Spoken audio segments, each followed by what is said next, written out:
খুবই ইম্পর্টেন্ট। এখানে আজকে যেটা মেইন ডিসকাস হবে সেটা হচ্ছে anatomy and physiology of endocrinology.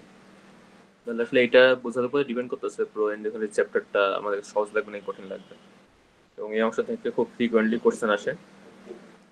এটা অনেকটা ম্যাথের মতো, মানে বুঝতে পারলে খুবই সহজ, না বুঝতে পারলে খুবই কঠিন। তো ক্লাসটা একটু বড়, আমরা একটা ক্লাসেই চলে যাই ডিরেক্টলি। মানে আমাদের বডিতে যে এন্ডোক্রাইন গ্ল্যান্ডগুলো আছে কমন যেগুলা, এর মধ্যে আমাদের ব্রেনে আছে দুইটা, মোস্ট ইম্পর্টেন্ট একটা হচ্ছে হাইপোথ্যালামাস, দেন একটা ওয়ান হচ্ছে পিটুইটারি। এরপর যদি আমরা নেক রিজন আসে, তাহলে নেকে আছে আমাদের থাইরয়েড, দেন আছে প্যারাথাইরয়েড।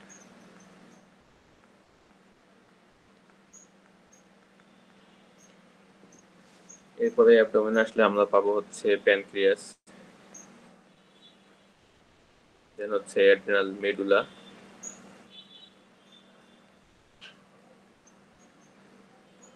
তারপর হচ্ছে অ্যাড্রিনাল কর্টেক্স। অ্যাড্রিনাল কর্টেক্সের আবার তিনটা লেয়ার আছে, এটা হচ্ছে জোনা গ্লোমেরুলোসা, দেন হচ্ছে zona fasciculata and reticularis. Zona fasciculata, zona reticularis, and finally যদি আমরা যাই তাহলে হচ্ছে টেস্টিস এন্ড হচ্ছে ওভারি, যেটাকে একসাথে বলা হয় গোনাডস।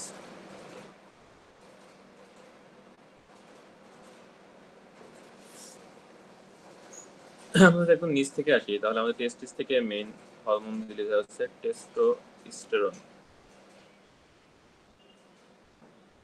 আর ওভারি থেকে রিলিজ হয় ইস্ট্রোজেন এন্ড প্রোজেস্টেরন। তাহলে এগুলো হচ্ছে আমাদের গোনাডাল হরমোন। এই গোনাডাল হরমোনকে রিলিজ করার জন্য স্টিমুলেট করে পিটুইটারি গ্ল্যান্ড একটা হরমোন, যেটার নাম হচ্ছে গোনাডোট্রপিন হরমোন। মানে এরা গোনাডসের উপর কাজ করে। এর মধ্যে আছে লুটিনাইজিং হরমোন এবং ফলিকুলার স্টিমুলেটিং হরমোন। তাহলে এরা মেইনলি কি কাজ করতেছে? গোনাডস মানে টেস্ট এবং ওভারিকে স্টিমুলেট করে টেস্টোস্টেরন, ইস্ট্রোজেন, প্রোজেস্টেরন এগুলো রিলিজ করে। এই গোনাডোট্রপিন এটা রিলিজকে স্টিমুলেট করে হাইপোথ্যালামাস থেকে একটা হরমোন, যেটাকে বলা হয় গোনাডোট্রপিন রিলিজিং হরমোন। মানে এটা একটা এক্সেসের মতো কাজ করে। হাইপোথ্যালামাস থেকে গোনাডোট্রপিন রিলিজিং হরমোন রিলিজ হবে, যেটা পিটুইটারি গ্ল্যান্ডকে স্টিমুলেট করে এলএইচ এবং এফএসএস রিলিজ করে, যেটাকে বলে গোনাডোট্রপিন। এরা দেন টেস্টিস এবং ওভারির উপর কাজ করে এই হরমোনগুলো রিলিজ করে। তাহলে গোনাডোট্রপিন রিলিজিং হরমোন বাড়লে এলএইচ এফএসএস বাড়বে, এটা বাড়লে টেস্টোস্টেরন, ইস্ট্রোজেন, প্রোজেস্টেরন এগুলো বাড়বে। আবার যদি প্রথমটা কমে যায় তাহলে বাকি সবগুলো হরমোন রিলিজ কমে যাবে। আমরা এগুলো আবার নেক্সট আরেকটা ক্লাসে পড়বো যে হরমোনগুলো রিলেশন কেমন। তাহলে আপাতত আজকে আমাদের মেইন পড়া হচ্ছে কোন গ্ল্যান্ড থেকে কোন হরমোন রিলিজ হয় এবং এগুলো কন্ট্রোল কিভাবে হয়। তাহলে এটা হচ্ছে একটা Axis, hypothalamic pituitary gonadal Axis. এরপরে যদি আমরা যাই অ্যাড্রিনাল কর্টেক্সে, আমরা বলছিলাম তিনটা লেয়ার আছে, জোনা গ্লোমেরুলোসা, ভেসিকুলারটা এন্ড রেটিকুলারিস। এর মধ্যে ভেসিকুলার থেকে আমাদের মেইন রিলিজ হচ্ছে কর্টিসল, অনেকগুলো রিলিজ হয়, আমরা শুধু মেইন মেইনগুলো পড়বো। আর রেটিকুলারিস থেকে রিলিজ হচ্ছে অ্যান্ড্রোজেন হরমোন, এর মধ্যে আছে ডাইহাইড্রোপিঅ্যান্ডেস্ট্রন এন্ড অ্যান্ড্রোস্টেনোডায়ন। অ্যাড্রিনাল কর্টেক্সে এই যে দুইটা লেয়ার থেকে যে হরমোনগুলো রিলিজ হচ্ছে,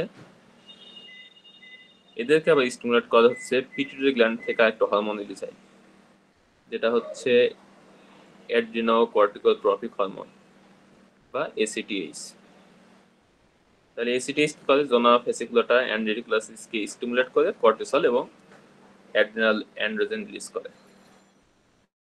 পিটুইটারি গ্ল্যান্ড থেকে আবার যে এসিটিএইচটা রিলিজ হয়, এটাকে স্টিমুলেট করে হচ্ছে হাইপোথ্যালামাস থেকে আরেকটা হরমোন, এটাকে বলা হয় কর্টিকোট্রপিন রিলিজিং হরমোন। তাহলে হাইপোথ্যালামাস থেকে কর্টিকোট্রপিন রিলিজিং হরমোন রিলিজ হবে, সেটা এসিটিএইচকে স্টিমুলেট করবে, এবং এই এসিটিএইচ এসে অ্যাড্রিনাল কর্টেক্সে জোনা ভেসিকুলার থেকে কর্টিসল রিলিজ করবে এবং রেটিকুলারিস থেকে অ্যাড্রিনাল অ্যান্ড্রোজেন রিলিজ করবে। দেন আমাদের বাদ থাকলো হচ্ছে থাইরয়েড হরমোন, থাইরয়েড গ্ল্যান্ড। তাহলে থাইরয়েড গ্ল্যান্ড থেকে আমাদের দুইটা হরমোন রিলিজ হয়, একটা হচ্ছে T4 এন্ড অ্যানাদার ওয়ান হচ্ছে T3। এই T4 T3 কে স্টিমুলেট করে হচ্ছে পিটুইটারি গ্ল্যান্ডের থাইরয়েড স্টিমুলেটিং হরমোন।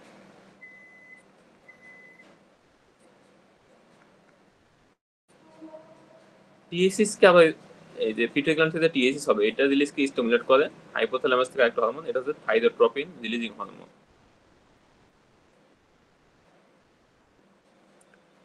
তাহলে আমরা তিনটা পার্ট পাইলাম। পিটুইটারি গ্ল্যান্ডে তিনটা হরমোন আছে, টিএসএইচ, এসিটিএইচ, এলএইচ, এফএসএইচ, যেগুলোকে আবার হাইপোথ্যালামাস দ্বারা নিয়ন্ত্রিত হচ্ছে। আর এই হরমোনগুলো আবার আদার গ্ল্যান্ডস উপর কাজ করতেছে। পিটুইটারি গ্ল্যান্ড থেকে আরো দুটো হরমোন রিলিজ হয়, এর মধ্যে একটা হচ্ছে গ্রোথ হরমোন। গ্রোথ হরমোন দেন বডি বিভিন্ন টিস্যু উপর কাজ করে। এই গ্রোথ হরমোন রিলিজকে আবার কন্ট্রোল করে হাইপোথ্যালামাস দুইটা হরমোনের মাধ্যমে। একটা হচ্ছে গ্রোথ হরমোন রিলিজিং হরমোন, আর একটা হচ্ছে গ্রোথ হরমোন ইনহিবিটরি হরমোন, যেটা একটা নাম হচ্ছে সোমাটোস্ট্যাটিন।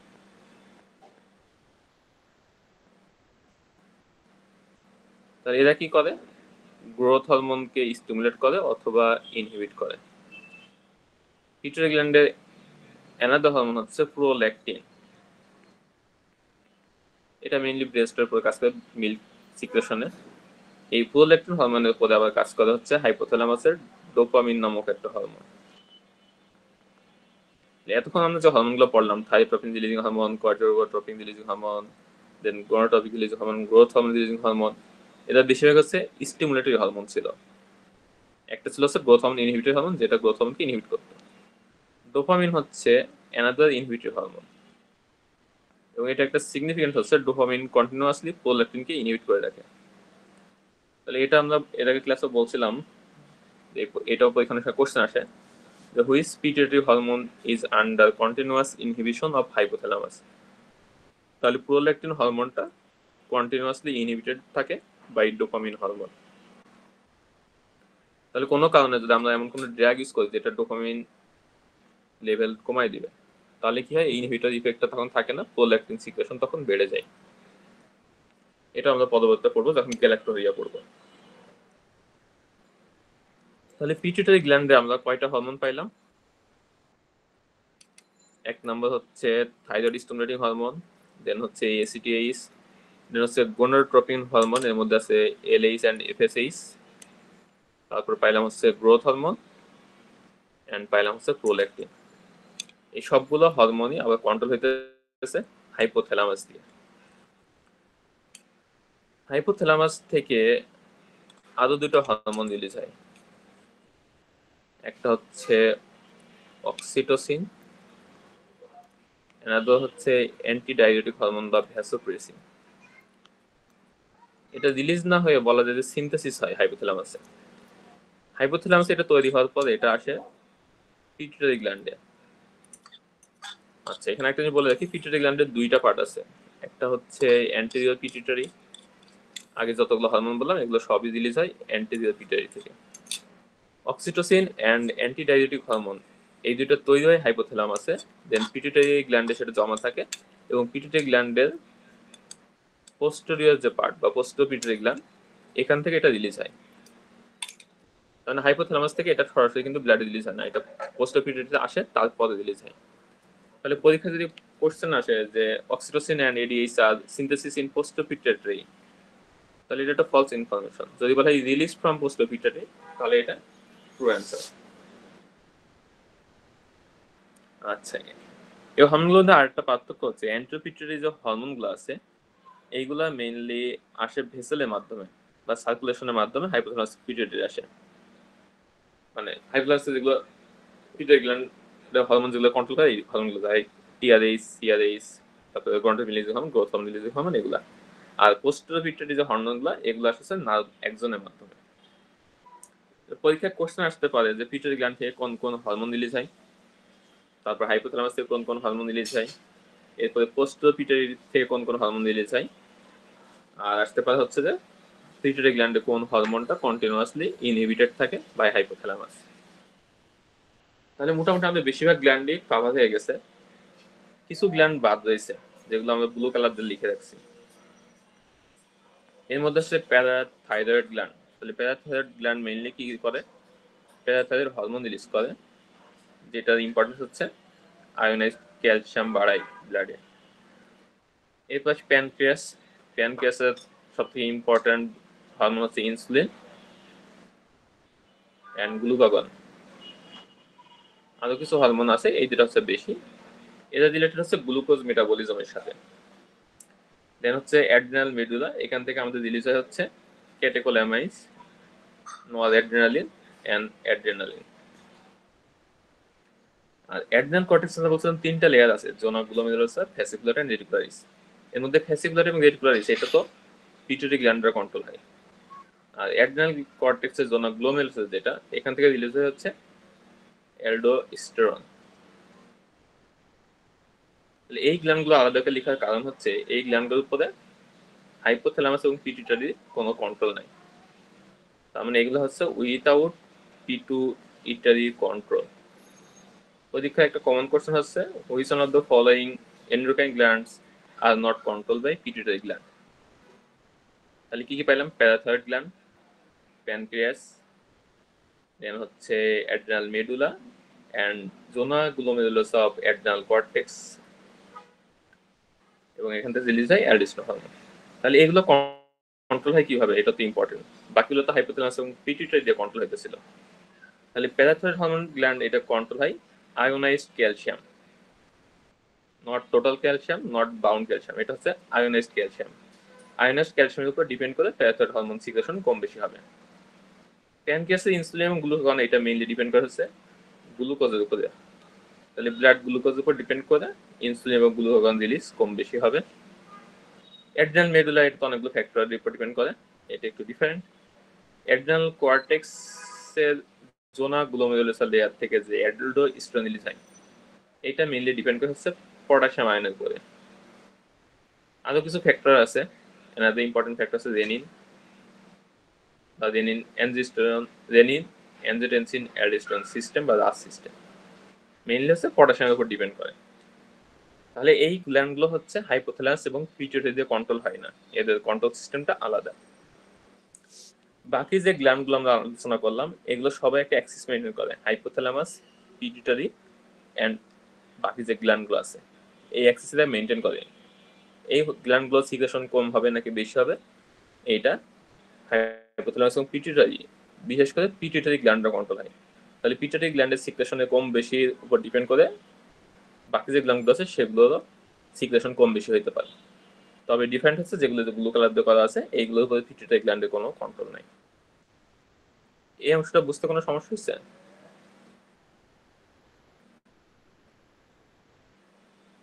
ওকে, ধরে নিচ্ছে সমস্যা হয় নাই। এবার আসি লেখাগুলোই।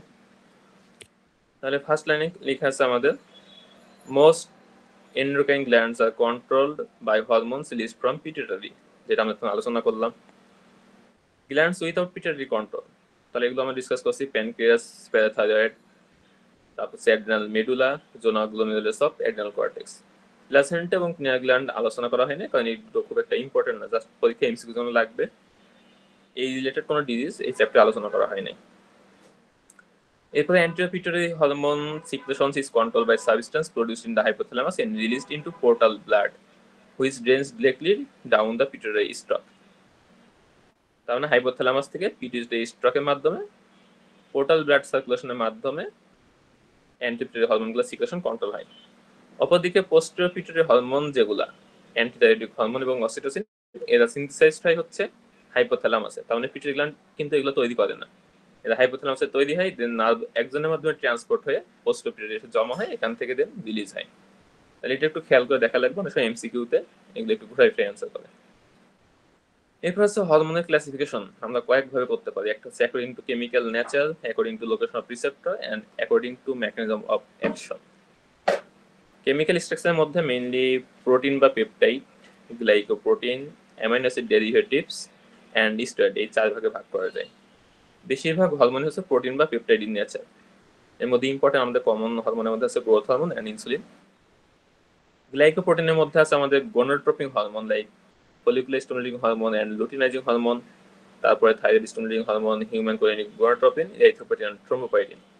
আর অ্যামাইনো অ্যাসিড ডেরিভেটিভস ভিতরে আছে thyroid hormone T4 and T3, then হচ্ছে ক্যাটেকোলামাইন্স, অ্যাড্রিনাল নরডেল এন্ড ডোপামিন, মানে অ্যাড্রিনাল মেডুলা থেকে যেগুলো রিলিজ হয় এবং থাইরয়েড গ্ল্যান্ড থেকে যেগুলো রিলিজ হয়।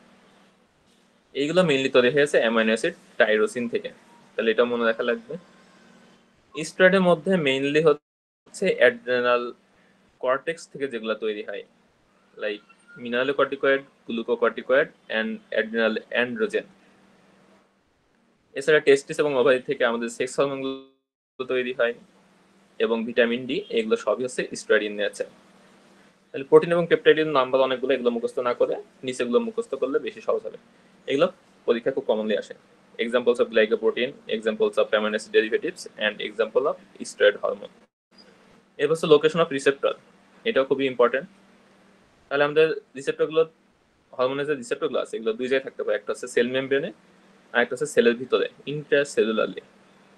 সেল মেমব্রেনে থাকে হচ্ছে প্রোটিন এবং পেপটাইড হরমোনগুলা এবং ক্যাটেকোলামাইন্স মানে অ্যাড্রিনালিন, নরডেলিন এগুলা। আর ইন্ট্রাসেলুলারের মধ্যে দুইটা জায়গায় থাকতে পারে, একটা হচ্ছে সাইটোপ্লাজমে আর একটা হচ্ছে নিউক্লিয়াসে। সাইটোপ্লাজমে থাকে হচ্ছে স্টেরয়েড হরমোনের রিসেপ্টরগুলো, নিউক্লিয়াসে থাকে হচ্ছে থাইরয়েড হরমোনের রিসেপ্টরগুলো। এগুলা পরীক্ষায় কোশ্চেন আসে। মেকানিজম অফ অ্যাকশন, এখান থেকে আবার জুলাইয়ে কোশ্চেন আসছে, এর আগেও কয়েকবার এমসিকিউ আসছে। তাহলে মেকানিজম অফ অ্যাকশনের মধ্যে আমাদের মেইনলি হরমোনগুলো কাজ করে দুই ভাবে। যেগুলো ইন্ট্রাসেলুলার হরমোন ছিল, স্টেরয়েড হরমোন এবং থাইরয়েড হরমোন, এরা ডিরেক্টলি জিন ট্রান্সক্রিপশন, অ্যাক্টিভেশন এন্ড রেগুলেশন করে। মানে এদের অ্যাকশনটা হচ্ছে ইন্টারসেলুলার রিসেপ্টরের মাধ্যমে, যেহেতু এদের রিসেপ্টরগুলো সেলের ভিতরে থাকে, এরা সরাসরি জিন ট্রান্সক্রিপশনকে অ্যাক্টিভেট এবং রেগুলেশন করতে পারে। বাকি যেগুলো আছে পেপটাইড এবং প্রোটিন হরমোন, ক্যাটেকোলামাইন্স, এরা কাজ করে হচ্ছে যে ডিরেক্টলি কাজ করতে পারে না, এদের রিসেপ্টর যেহেতু সেল মেমব্রেনে, এদের অন্য কোনো মাধ্যম ইউজ করা লাগে। নিউরোট্রান্সমিটার যেগুলো আছে এরা কাজ করে কি হবে, বাই চেঞ্জিং মেমব্রেন পারমিবিলিটি। এটাকে একটা পরীক্ষা আসে, পরীক্ষা আসে পরে এগুলা। তাহলে বাকি যে হরমোনগুলো আছে আমরা বললাম এদের একটা মাধ্যম লাগে, এরা কি করে, টার্গেট প্রোটিনের ফসফোরিলেশন করে। এই ফসফোরিলেশন দুইভাবে করতে পারে, একটা হচ্ছে টাইরোসিন স্পেসিফিক প্রোটিন কাইনেজ নামক একটা এনজাইমের মাধ্যমে, অথবা ইন্টারসেলুলার সেকেন্ড মেসেঞ্জার সিস্টেমে ইউজ করার মাধ্যমে। তাহলে এগুলো এমবিএস টাইপের ফিজিওলজিতে পড়া হয়েছে, খুব বেশি ডিটেইলস জানার দরকার নেই, আমরা জাস্ট এক্সাম্পলগুলো জানলেই হবে। তাহলে direct phosphorylation of target protein by tyrosine specific kinase activity, এর মধ্যে ইম্পর্টেন্ট হচ্ছে insulin, growth hormone and erythropoietin. আর সবগুলো মনে রাখতে পারলে ভালো। ইন্টারসেলুলার সেকেন্ড মেসেঞ্জারের মাধ্যমে যে ফসফোরিলেশন হয় এটা হচ্ছে ইনডিরেক্টলি হয়। এখানে তিন ধরনের সেকেন্ডারি মেসেঞ্জার আমরা ইউজ করতে হবে হরমোনগুলো, একটা cyclic AMP, cyclic GMP and calcium phospholipid pathway বা ইনোসিডেট ডাইফসফেট বা ডাইএসিক্লিসাইল পাথওয়ে, কয়েকটা নাম আছে। তাহলে এর মধ্যে প্রথম দুইটা এক্সাম্পল মনে রাখা সহজ। সাইক্লিক জিএমপির মধ্যে দুইটা আছে, atrial natriuretic peptide and nitric oxide. Cyclic এএমপির মধ্যে মেইনলি হচ্ছে পিটুইটারি গ্ল্যান্ডের হরমোনগুলা। পিটুইটারি গ্ল্যান্ডের দুইটা হরমোন আগে চলে গেছে, গ্রোথ হরমোন এবং প্রোল্যাক্টিন, এটা টাইরোসিন কাইনেজ অ্যাক্টিভিটির মাধ্যমে কাজ করে। বাকি যে হরমোনগুলো আছে এফএসএইচ, এলএইচ, এসিটিএইচ, টিএসএইচ, এরা সবাই কাজ করে হচ্ছে সাইক্লিক এএমপির মাধ্যমে। দুইটা এক্সেপশন আছে, একটা অ্যান্টিডায়াবেটিক হরমোনের V2 রিসেপ্টর, দেন হচ্ছে parathyroid and corticotropin release hormone. তাহলে মনে রাখতে পারেন পিটুইটারি হরমোন, প্যারাথাইরয়েড হরমোন আর হচ্ছে হাইপোথ্যালামাসের দুইটা হরমোন। অথবা নিউমোনিক মনে রাখতে পারেন ফ্ল্যাট পিসি দিয়ে, এফ ফর ফলিকুলার হরমোন, এল থেকে লুটিনাইজিং হরমোন, এতে এসিটিএইচ এন্ড এডিএইচ, টি তে থাইরয়েড স্টিমুলেটিং হরমোন, পি তে প্যারাথাইরয়েড হরমোন এবং সি তে কর্টিকোট্রপিন রিলিজিং হরমোন। যেভাবে হোক নিউমোনিক দিয়ে হোক বা অন্যভাবে হোক মনে রাখতে হবে, এগুলো পরীক্ষা এমসিকিউ আসে। এখানে একটু ডিফারেন্স আছে, অ্যান্টিডায়াবেটিক হরমোনের দুইটা রিসেপ্টর আছে, একটা হচ্ছে V1 রিসেপ্টর আর একটা হচ্ছে V2 রিসেপ্টর। V2টা কাজ করে সাইক্লিক এএমপি মাধ্যমে এবং V1টা কাজ করে ক্যালসিয়াম ফসফোলিপিড পাথওয়ের মাধ্যমে। তাহলে এগুলো পরীক্ষায় মাঝে মাঝে এমসিকিউ আসে, কোনো কোনো বার এসবিও আসে, এগুলো মুখস্থ করতে হবে।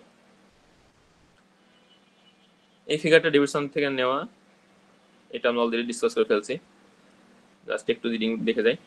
তাহলে হাইপোথ্যালামাস থেকে আমাদের রিলিজিং হচ্ছিল কি কি, gonadotropin releasing hormone, thyrotropin releasing hormone, dopamine, growth hormone releasing hormone এবং গ্রোথ হরমোন ইনহিবিটরি হরমোন বা somatostatin, corticotropin releasing hormone, vasopressin আর এডিএইচ এন্ড অক্সিটোসিন। এগুলো কাজ করছিল পিটুইটারি গ্ল্যান্ডের উপরে। এখান থেকে এলএসএইচ এবং এফএস কে স্টিমুলেট করে, দেন হচ্ছে টিএসএইচ। আর ডোপামিন হচ্ছে প্রোল্যাকটিনটাকে ইনহিবিট করে রাখে।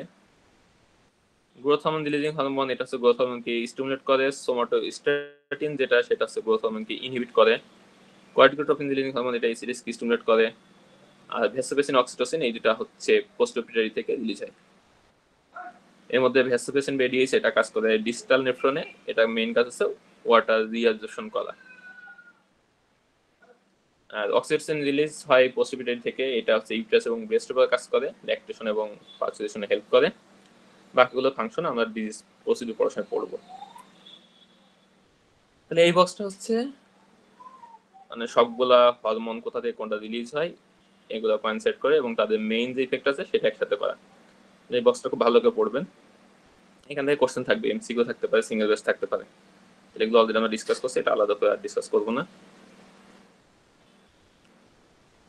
তাহলে এটা একবার রিডিং পড়বেন, পরীক্ষা আগেও প্রতিবার যে কোনো পরীক্ষা থেকে একবার রিভাইজ দিবেন, কারণ এখান থেকে ফ্রিকোয়েন্টলি কোশ্চেন আসে। আর যেগুলো হচ্ছে হাইলাইট করা বক্সগুলা ব্লু কালার দিয়ে মানে কালার ফিল করা, এগুলো হচ্ছে পিটুইটারি গ্ল্যান্ডটা কন্ট্রোল হয় না, এই জন্য এগুলো আলাদা কালার করা হয়েছে। যেমন parathyroid gland, adrenal cortex, zona glomerulosa, adrenal medulla, pancreas, pineal gland আর থাইমাস, এগুলোর উপর পিটুইটারি কন্ট্রোল নাই, যে কারণে এগুলো একটা হাইলাইট করে রাখা হয়েছে। এরপর হচ্ছে আমাদের হরমোনগুলো ইউজুয়ালি কখনো কন্টিনিউয়াসলি সিক্রেশন হয় না, এগুলো বিভিন্ন প্যাটার্নে সিক্রেশন হয়। এর মধ্যে কয়েকটা প্যাটার্ন এখানে দেওয়া হয়েছে, যেমন গ্রোথ হরমোন, এটা রিলিজ হয় পালসেটারি সিক্রেশনে, কখনো কম কখনো বেশি। Cortisol usually circadian rhythm maintain করে, সকালের দিকে ইউজুয়ালি বেশি রিলিজ হয়, রাতের দিকে ইউজুয়ালি কম রিলিজ হয়। এই প্যাটার্নটা আমাদের বিভিন্ন ডিজিজ ডায়াগনোসিসে হেল্প করবে, বিশেষ করে কুশিং সিনড্রোমের ক্ষেত্রে আমরা এটা আবার পাবো, তখন ডিসকাস করা হবে। এরপরে ইস্ট্রোজেন এবং প্রোজেস্টেরন, এগুলো মান্থলি ভ্যারিয়েশন। এরপরে দুইটা জিনিস, প্রাইমারি এবং সেকেন্ডারি ডিজিজ, এই দুটো কনসেপ্ট খুবই ইম্পর্টেন্ট, খুবই সহজ, কিন্তু এটা মানে প্রো এন্ডোক্রাইনোলজি বোঝার জন্য সব থেকে বেসিক কনসেপ্ট। তাহলে প্রাইমারি ডিজিজ বলবো আমরা যখন কোনো গ্ল্যান্ডের নিজস্ব প্যাথোলজির কারণে হরমোনাল ইমব্যালেন্স হবে। যেমন থাইরয়েড গ্ল্যান্ডের নিজের কোনো ডিজিজের কারণে যদি থাইরয়েড হরমোন সিক্রেশন কমে যায়, সেটাকে আমরা বলবো প্রাইমারি হাইপোথাইরয়েডিজম। থাইরয়েড গ্ল্যান্ডের নিজের সমস্যার কারণে যদি থাইরয়েড হরমোন বেশি সিক্রেশন হয়, সেটাকে আমরা বলবো প্রাইমারি হাইপারথাইরয়েডিজম। এখন থাইরয়েড গ্ল্যান্ডে কোনো সমস্যা নাই, কিন্তু থাইরয়েড গ্ল্যান্ডে যে স্টিমুলেট করে, আমরা বলছিলাম টিএসএইচ এবং টিআরএইচ, যারা হাইপোথ্যালামাস এবং পিটুইটারি রিলিজ হয়। এখন কোন একটা পার্সনের যদি হাইপোথ্যালামাস বা পিটুইটারি গ্ল্যান্ডে কোনো ড্যামেজ থাকে এবং এই কারণে যদি টিএসএইচ রিলিজ কমে যায় এবং তার কারণে যদি থাইরয়েড হরমোনের গ্ল্যান্ডের ফাংশন কমে যায়, সেটাকে আমরা বলবো সেকেন্ডারি ডিজিজ। তার মানে এই ক্ষেত্রে থাইরয়েড গ্ল্যান্ডে কোনো সমস্যা নেই, তাকে যে স্টিমুলেশন করে সেকেন্ডারি যে গ্ল্যান্ডটা, পিটুইটারি গ্ল্যান্ড, তার সমস্যা, এই কারণে হাইপোথাইরয়েডিজম ডেভেলপ করছে। তাহলে গ্ল্যান্ডের নিজের সমস্যার কারণে যদি হাইপো আর হাইপোফাংশন, সেটা হবে প্রাইমারি ডিজিজ। আর গ্ল্যান্ডে কোনো সমস্যা নেই, অন্য কোনো গ্ল্যান্ড থেকে স্টিমুলেশন কমে গেছে বা বেড়ে গেছে, এই কারণে যদি হরমোনাল ইমব্যালেন্স হয়, সেটাকে আমরা বলবো সেকেন্ডারি ডিজিজ। এরপরে এই বক্সটা হচ্ছে ডেভিসনের প্রথম দিকে একটা box, non specific presentation of endocrine disease. তাহলে এগুলা সবগুলা যদি পড়তে পারেন ভালো, ইউজুয়ালি আমরা ডিজিজ যখন পড়ি তখন এগুলো ডিসকাস করি, তাহলে পরে এটা বুঝতে সুবিধা হয়। জাস্ট কয়েকটা যেগুলো পরীক্ষার জন্য ইম্পর্টেন্ট, এটা একটু আমরা দেখে যাই। ফার্স্ট হচ্ছে ওয়েট গেইন। তাহলে কোন কোন ডিজিজ ওয়েট গেইন হতে পারে? Hypothyroidism, Cushing syndrome and acromegaly. আর ওয়েট লস হতে পারে thyrotoxicosis, adrenal insufficiency, diabetes mellitus. তাহলে এটা আমরা হচ্ছে গ্যাস্ট্রোর সময় পড়ছিলাম, ওয়েট লসের কজের মধ্যে endocrine cause of weight loss. Polyuria polydipsia আমরা সবাই জানি, ডায়াবেটিস মেলাইটাস, ডায়াবেটিস ইনসিপিটাস। তারপরে হাইপোপ্যারাথাইরয়েডিজম, হাইপোক্যালেমিয়া। হাইপোক্যালেমিয়াটা মেইনলি ডায়াবেটিস ইনসিপিটাসের মধ্যে চলে যাবে, এগুলো আমরা পরে ডিসকাস করবো আবার। এরপর হচ্ছে পালপিটেশন হতে পারে থাইরোটক্সিকোসিসে অথবা ফিওক্রোমাসাইটোমাতে। হেডেকের কজের মধ্যে আছে অ্যাক্রোমেগালি, পিটুইটারি গ্ল্যান্ডের টিউমার, বিশেষ করে যদি ম্যাক্রোএডিনোমা হয়, দেন হচ্ছে ফিওক্রোমাসাইটোমা। মাসল উইকনেসের অনেকগুলো কজ আছে, এটা নিউরোলজিতে লাস্টের দিকে যে ফিগার আছে ওখান থেকে পড়তে হবে, ওখানে বেশি কজ দেওয়া। রিমোটোলজিতেও একটা বক্স আছে, আর এখানে তো একটা আছে, সবকিছু মিলাই পড়তে হবে। তাহলে এন্ডোক্রাইন কজের মধ্যে আমাদের ইম্পর্টেন্ট হচ্ছে thyrotoxicosis, Cushing syndrome, hypokalemia, hypoparathyroidism, hypogonadism. আর কোর্সেনিং ফিচার্স, এটা আমরা পাই অ্যাক্রোমেগালি এবং হাইপোথাইরয়েডিজমে।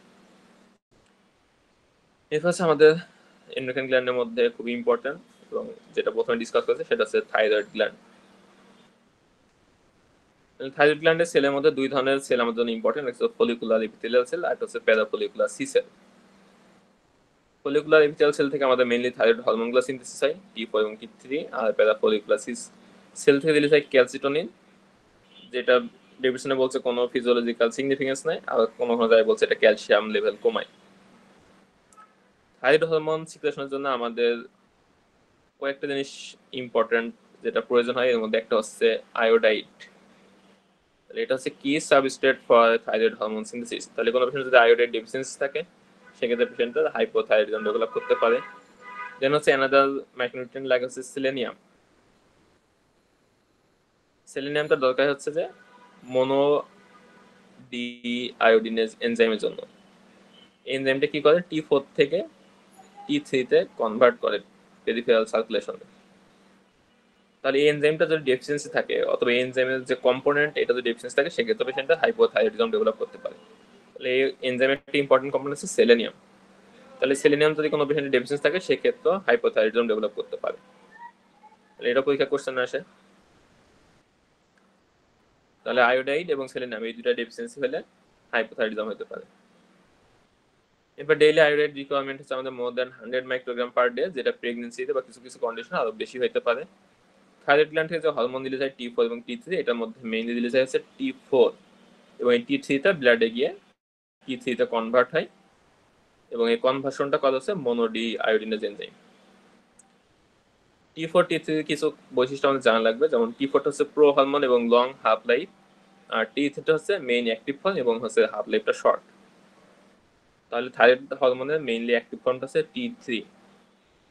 এখন থাইরয়েড গ্ল্যান্ড যে T4 T3 রিলিজ করছে মোর দ্যান 90% বাউন্ড থাকে হচ্ছে থাইরক্সিন বাইন্ডিং গ্লোবিলিন নামক একটা প্রোটিনের সাথে, এবং এই যে বাউন্ড হরমোনগুলা এগুলার ফিজিওলজিক্যাল কোনো ইফেক্ট নেই। তাহলে থাইরয়েড গ্ল্যান্ডের যে ফিজিওলজিক্যাল ইফেক্ট বা থাইরয়েড হরমোনগুলোর যে ইফেক্ট, এটা হচ্ছে মেইনলি যে ফ্রি হরমোন বা আনবাউন্ড হরমোন আছে এইটার উপর ডিপেন্ডেন্ট। তাহলে ফ্রি বা আনবাউন্ড হরমোন এটা কম না বেশি, এইটার উপরে মেইনলি পেশেন্টের সিমটমসগুলো ডিপেন্ড করবে। থাইরয়েড ফাংশন দেখার জন্য আমরা কয়েকটা টেস্ট করতে পারি, T3, T4, TSH। এর মধ্যে সবচেয়ে বেশি ইম্পর্টেন্ট হচ্ছে TSH বা থাইরয়েড স্টিমুলেটিং হরমোন। কেন ইম্পর্টেন্ট আমরা একটু পরে দেখব। এরপরে থাইরয়েড হরমোন সিক্রেশনের মেইন ফিজিওলজিক্যাল যে অ্যাক্সিস আছে এটা এখানে বলা হয়েছে, এটা আমরা ডিসকাস করছি।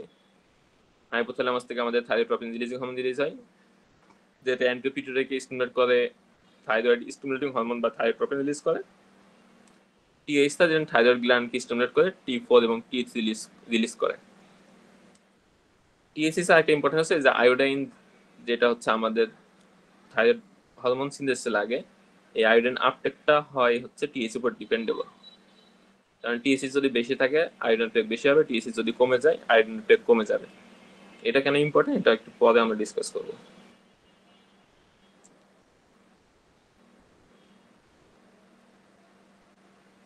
এরপরে কিছু লাইন লেখা আছে, এগুলো হচ্ছে গ্যানন থেকে নেওয়া। এর মধ্যে আমাদের জন্য ইম্পর্টেন্ট হচ্ছে serum TG levels are increased in all types of thyrotoxicis except thyrotoxicosis factia caused by self administration of thyroid hormone. এটা খুবই ইম্পর্টেন্ট। তাহলে থাইরোটক্সিসিস যতগুলো কজ আছে এর সবগুলোতে থাইরোগ্লোবিলিন লেভেলটা বাড়বে। থাইরোগ্লোবিলিনটা হচ্ছে mainly storage form of thyroid hormone. Thyroid গ্ল্যান্ডে থাইরয়েড যে হরমোনগুলো থাকে এগুলো মেইনলি থাইরোগ্লোবিলিনের ভিতরে স্টোর থাকে, এবং থাইরোটক্সিসিস যতগুলো কজ আছে সবগুলোতেই থাইরোগ্লোবিলিন লেভেলটা বাড়ে।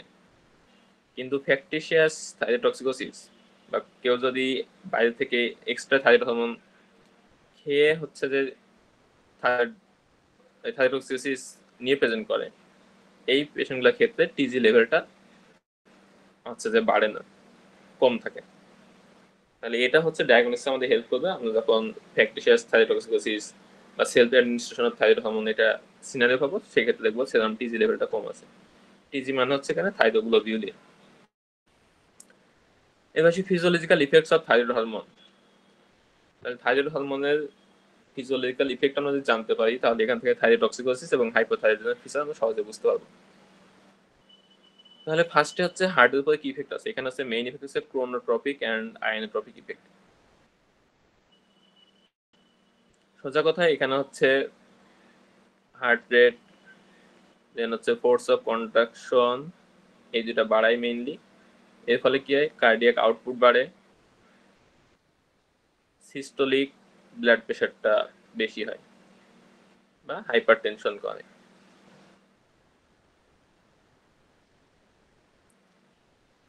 তাহলে হার্টের উপর কি কি ইফেক্ট? হার্ট রেট বাড়াবে বা ট্যাকিকার্ডিয়া করবে, ফোর্স অফ কন্ট্রাকশন বাড়াবে, কার্ডিয়াক আউটপুট বাড়াবে, সিস্টোলিক ব্লাড প্রেশার বাড়াবে, হাইপার টেনশন বাড়াবে। তাহলে থাইরয়েডটক্সিস হলে এই ইফেক্টগুলো বেশি বেশি হবে।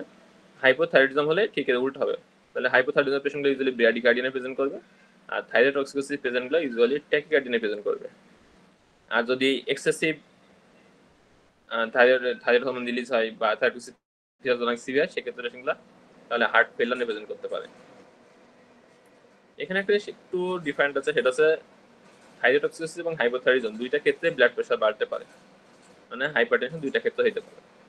দুইটা মেকানিজম আলাদা, একটা হচ্ছে কার্ডিয়াক আউটপুট এবং হার্ট রেট বাড়ায়, অন্যদিকে হাইপোথাইরয়েডিজমের ক্ষেত্রে ইউজুয়ালি কোলেস্ট্রল বা লেভেল বাড়ে, অ্যাথেরোস্ক্লেরোসিস হয়, সেখান থেকে ইউজুয়ালি ব্লাড প্রেশারটা বাড়ে। তাহলে হাইপারটেনশন দুইটাই কমন, কিন্তু হার্ট রেট দুইটা ক্ষেত্রে ডিফারেন্ট থাকবে। এরপরে আমাদের যে পরীক্ষাগুলো কমনলি আসে সেটা হচ্ছে মেটাবলিক ইফেক্টস। তাহলে কার্বোহাইড্রেট, প্রোটিন এবং ফ্যাট, এইগুলোর উপর থাইরয়েড হরমোনের কি ইফেক্ট আছে? তাহলে সবগুলোর উপরে ইফেক্ট হচ্ছে ক্যাটাবলিক। তাহলে কার্বোহাইড্রেট মেটাবলিজম কি কি করতে পারে? থাইরয়েড হরমোন হচ্ছে গ্লুকোজ অ্যাবজর্পশন বাড়ায় জিআইটি থেকে, গ্লুকোনিওজেনেসিস বাড়ায় এবং গ্লাইকোজেনোলাইসিস বাড়ায়। আলটিমেটলি হচ্ছে কি করে, ব্লাড গ্লুকোজ লেভেলটা বাড়ায়। তাহলে কার্বোহাইড্রেট পরে মেইন ইফেক্ট হচ্ছে গ্লুকোজ লেভেল বাড়ায়। কি কিভাবে বাড়ায়, এটা অনেক পরে এমসিকিউ আসে। প্রোটিন মেটাবলিজমের পরে বা মাসলের পরে মেইন ইফেক্ট হচ্ছে এটাও, এখানেও ক্যাটাবলিজম করে, প্রোটিন ব্রেকডাউন করে। তাহলে প্রোটিন ব্রেকডাউন যদি বেশি বেশি করে তাহলে কি হবে, মাসেল ওয়েস্টিং হবে, পেশেন্টগুলো একটু ক্যাকেকটিক থাকবে বা ওয়েট লস হবে। তাহলে থাইরয়েডটক্সিসিস পেশেন্টগুলো ইউজুয়ালি ওয়েট লস থাকে। লিপিড মেটাবলিজম ইফেক্ট কি? এটা হচ্ছে এলডিএল রিসেপ্টর ফর্মেশন বাড়ায়, লাইপোলাইসিস বাড়ায়, এবং এই দুইটা আলটিমেট ইফেক্ট হচ্ছে ব্লাড কোলেস্ট্রল লেভেল কমাবে।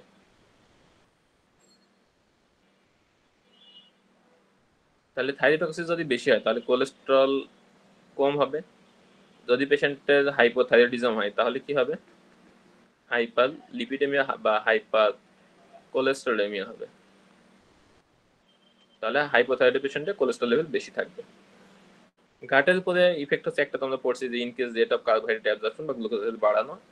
এনাদের ইফেক্ট হচ্ছে গাট মোর্টালিটি বাড়ায়। তাহলে থাইরয়েডটক্সিসিস পেশেন্টগুলোর ক্ষেত্রে গাট মোর্টালিটি যদি বাড়ে তাহলে ডায়রিয়া প্রেজেন্ট করবে।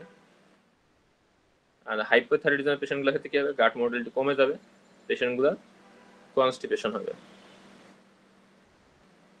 দেন হচ্ছে বোনস। বোনসের উপরে নর্মালি থাইরয়েড গ্ল্যান্ডের বা থাইরয়েড হরমোনের মেইন কাজ হচ্ছে নর্মাল গ্রোথ এবং স্কেলেটাল ডেভেলপমেন্টাল কে প্রমোট করা। যদি কোনো পেশেন্টের এক্সেসিভ থাইরয়েড হরমোন রিলিজ হয় বা থাইরয়েডটক্সিস হয়, সেক্ষেত্রে পেশেন্টের বোন ডিমিনারেশন বেশি বেশি হবে, অস্টিওপোরোসিস হবে, এবং সামটাইমস ব্লাডে ক্যালসিয়াম লেভেল বাড়তে পারে, মানে হাইপার ক্যালসিয়ামি হবে। আর যদি হাইপোথাইরয়েডিজম হয় তাহলে নর্মাল বনি গ্রোথ হবে না, স্কেলেটাল ডেভেলপমেন্ট হবে না। সেই ক্ষেত্রে কি হবে, হাইপোথাইরয়েডিজমের পেশেন্টগুলো গ্রোথ রিটার্ডেশন হবে এবং বোন ডেভেলপমেন্টটা ঠিক মতো হবে না। রিপ্রোডাক্টিভ সিস্টেমের মেইন কাজ হচ্ছে নর্মাল ওভুলেশন এবং স্পার্মাটোজেনেসিস মেনটেন করা। তাহলে পেশেন্ট যদি হাইপোথাইরয়েডিজম হয় তাহলে এগুলো মেনটেন করতে পারবে না, পেশেন্টের ইনফার্টিলিটি হবে, মেনস্ট্রুয়াল ইরেগুলারিটি হবে। দেন হচ্ছে ক্যালোরিজেনিক ফাংশন। তাহলে এটা হচ্ছে থাইরয়েড গ্ল্যান্ডের সবচেয়ে মেইন ফাংশন বলা যেতে পারে। থাইরয়েড হরমোন কি করে, আমাদের বডির মেটাবলিজম বাড়ায় বা মেটাবলিক রেট বাড়ায়। বডি যদি মেটাবলিজম বেশি বেশি হয় তাহলে হিট প্রোডাকশন বেশি বেশি হবে, টেম্পারেচার বাড়বে, এবং মেটাবলিজম যখন বেশি হবে তখন পেশেন্টগুলো কি থাকবে, হাইপার অ্যাক্টিভ থাকবে। তাহলে থাইরয়েডটক্সিসিস পেশেন্টগুলোর ক্ষেত্রে কি হবে, হিট প্রোডাকশন আরো বেশি হবে, পেশেন্টের হাইপারথার্মিয়া থাকবে, টেম্পারেচার বেশি থাকবে, পেশেন্টগুলো হাইপার অ্যাক্টিভ হবে, ইরিটেবল থাকবে, অ্যাংশাস থাকবে। আর হাইপোথাইরয়েডিজম পেশেন্টে কি হবে, মেটাবলিজম কম হবে, মেটাবলিক রেট কম থাকবে, হিট প্রোডাকশন কম হবে, ফলে পেশেন্টগুলো হাইপোথার্মিয়া থাকবে, কোল্ড ইনটলারেন্স হবে পেশেন্টগুলো, এবং পেশেন্টগুলো হাইপো অ্যাক্টিভ থাকবে। তাহলে হাইপোথাইরয়েড পেশেন্টগুলো ইউজুয়ালি দেখা যায় যে তাদের অ্যাক্টিভিটি কম থাকে, থাইরয়েডটক্সিক পেশেন্টগুলো দেখা যায় যে অ্যাংশাস থাকে, হাইপার অ্যাক্টিভিটি থাকে, তারপর এক্সেসিভ সোয়েটিং হয় যেহেতু টেম্পারেচার অনেক বেশি থাকে, মেটাবলিজম অনেক বেশি থাকে। থাইরয়েড গ্ল্যান্ড আরেকটা কাজ করে, সেটা হচ্ছে অক্সিজেন কনজাম্পশন এবং মেটাবলিক অ্যাক্টিভিটি বাড়ায় টিস্যুতে। কিছু এক্সেপশন আছে যেগুলা থাইরয়েড হরমোনের উপরে ডিপেন্ডেন্ট না, লাইক টেস্টিস, ওভারি, লিম্ফ নোড ডিসপ্লিন এবং এন্টারপিটুইটারি। এটা যেহেতু গ্যানংয়ের বক্স, এখান থেকে অনেক কোশ্চেন আসে যে কোন কোন টিস্যু গুলা হচ্ছে টি3 উপরে ডিপেন্ড, এই থাইরয়েড হরমোনের উপর ডিপেন্ডেন্ট না। এটা একটু পড়ে রাখতে পারেন। তাহলে এখান থেকে আমাদের মেইনলি থাইরয়েডোসিস এবং হাইপোথাইরয়েডিজমের কি কি ফিচার পাওয়া যাবে, এই ফিজিওলজিটা পড়লে আমরা এখান থেকে অ্যান্সার করতে পারবো। এই বক্সটা হচ্ছে গ্যানং থেকে নেওয়া। তাহলে একটু আগে আমরা বলছিলাম যে টি3 এবং টি4 মেইনলি থাইরক্সিন বাইন্ডিং গ্লোবিলিনের সাথে বাইন্ড করে থাকে মোর দ্যান 99%, এবং এইগুলা কোনো ফিজিওলজিক্যাল ইফেক্ট নাই। মেইন ফিজিওলজিক্যাল ইফেক্ট হচ্ছে ফ্রি টি4 টি3 উপরে।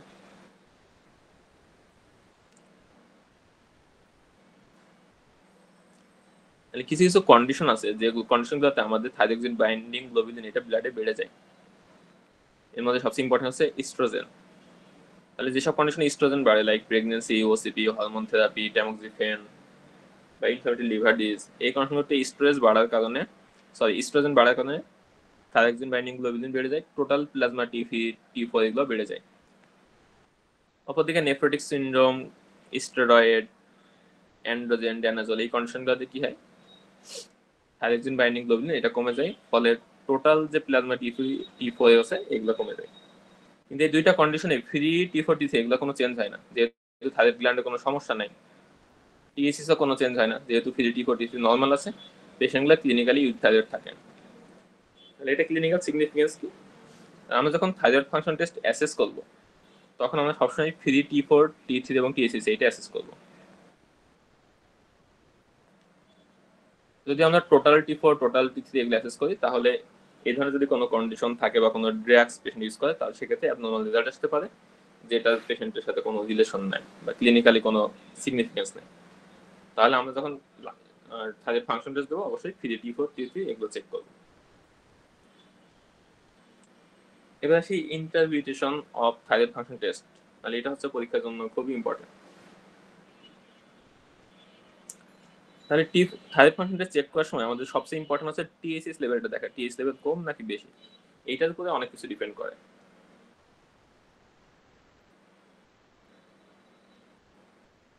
তাহলে টিএসএস আমরা দুই ধরনের রেজাল্ট পাইতে পারি, এটা খুবই কমপ্লিট করে লেখা আছে বক্সটা, এটা ঝামেলা হতে পারে, আমরা সহজভাবে পড়বো। তাহলে টিএসএস কম থাকতে পারে অথবা টিএসএস বেশি থাকতে পারে। কোনো পেশেন্টে যদি টিএসএস কম থাকে, এটা দুইটা কারণ হতে পারে। একটা কমন কারণ হচ্ছে এটা সাপ্রেসড বাই ইনক্রিজ টি3 টি4 বা থাইরয়েড হরমোন, কারণ বডিতে কোনো কারণে থাইরয়েড হরমোন বেড়ে গেছে, সেটা পিটুইটারি গ্ল্যান্ডে টিএসএস কে সাপ্রেস করে রাখছে। আরেকটা কারণ কি হতে পারে, পিটুইটারি গ্ল্যান্ড থেকে টিএসএস রিলিজটাই কমে গেছে। তাহলে একটু আগে আমরা একটা অ্যাক্সিস পড়ছিলাম, pituitary thyroid Axis. Pituitary gland থেকে কি রিলিজ হয়, টিএসএইচ, আর থাইরয়েড গ্ল্যান্ড থেকে টি3 টি4। তাহলে নর্মালি কি হয়, টিএসএইচ টি3 টি4 কে রিলিজকে স্টিমুলেট করে। কোনো কারণে যদি বডিতে আমাদের টি3 টি4 লেভেল বেড়ে যায়, তাহলে ইনক্রিজ টি3 টি4 এটা কি করে, ফিডব্যাক মেকানিজমের মাধ্যমে টিএসএইচ কে সাপ্রেস করে রাখে। অপরদিকে টি3 টি4 এটা যদি কোনো কারণে বডিতে কমে যায়, তাহলে সে তখন কি করে, টিএসএইচ কে স্টিমুলেট করে। তাহলে এই ক্ষেত্রে কি সমস্যা হচ্ছে, এখানে মেইন সমস্যা হচ্ছে থাইরয়েড গ্ল্যান্ডের। তাহলে এটা হচ্ছে প্রাইমারি ডিজিজ। তাহলে প্রাইমারি হাইপার থাইরয়েডিজম মানে থাইরয়েড গ্ল্যান্ডে যদি বেশি বেশি টি3 টি4 রিলিজ হয়, সেক্ষেত্রে টিএসএইচটা সাপ্রেস থাকবে। আর প্রাইমারি হাইপোথাইরয়েডিজম মানে থাইরয়েড গ্ল্যান্ড যদি টি3 টি4 রিলিজ কমে যায়, সে তখন টিএসএইচ কে স্টিমুলেট করে টিএস লেভেলটা বাড়াবে। তাহলে এটা হচ্ছে প্রাইমারি ডিজিজ। এখন সমস্যা যদি পিটুইটারি গ্ল্যান্ড নিজেরই হয়, পিটুইটারি গ্ল্যান্ডের সমস্যার কারণে সে দেখা যাচ্ছে টিএসএইচ কম রিলিজ করলো, তাহলে টিএসএইচ যদি কম রিলিজ হয়, তাহলে থাইরয়েড গ্ল্যান্ড থেকে টি3 টি4 রিলিজ কমে যাবে। এখানে যে টি3 টি4 রিলিজ কমতেছে, এখানে থাইরয়েড গ্ল্যান্ড নিজস্ব কোনো সমস্যা নাই, পিটুইটারি গ্ল্যান্ড থেকে টিএসএইচ কমে গেছে, এই কারণে এখান থেকে সিক্রেশন কম হইতেছে। তাহলে এটাকে বলা হবে সেকেন্ডারি হাইপোথাইরয়েডিজম। অপরদিকে পিটুইটারি গ্ল্যান্ডে যদি কোনো টিউমার হয় যেখান থেকে টিএসএইচ বেশি রিলিজ হচ্ছে, সে তখন থাইরয়েড গ্ল্যান্ডকে বেশি বেশি স্টিমুলেট করে টি3, টি4 রিলিজ বাড়াইয়া দিবে। এটাকে বলা হবে সেকেন্ডারি হাইপার থাইরয়েডিজম। তাহলে এখন যদি টিএসএইচ কম থাকে তাহলে এটা দুইটা কারণে হতে পারে, টি3, টি4 বেড়ে যাওয়ার কারণে সেটা সাপ্রেস করে রাখতেছে, অথবা পিটুইটারি গ্ল্যান্ডেরই কোনো সমস্যা আছে যে কারণে টিএসএইচ কম রিলিজ হইতেছে। এর মধ্যে বেশি কমন হচ্ছে যেটা টি3, টি4 বেশি রিলিজ হওয়ার কারণে সাপ্রেস করে রাখা। তাহলে টি3, টি4 বাড়তে পারে কয়েকটা কারণে।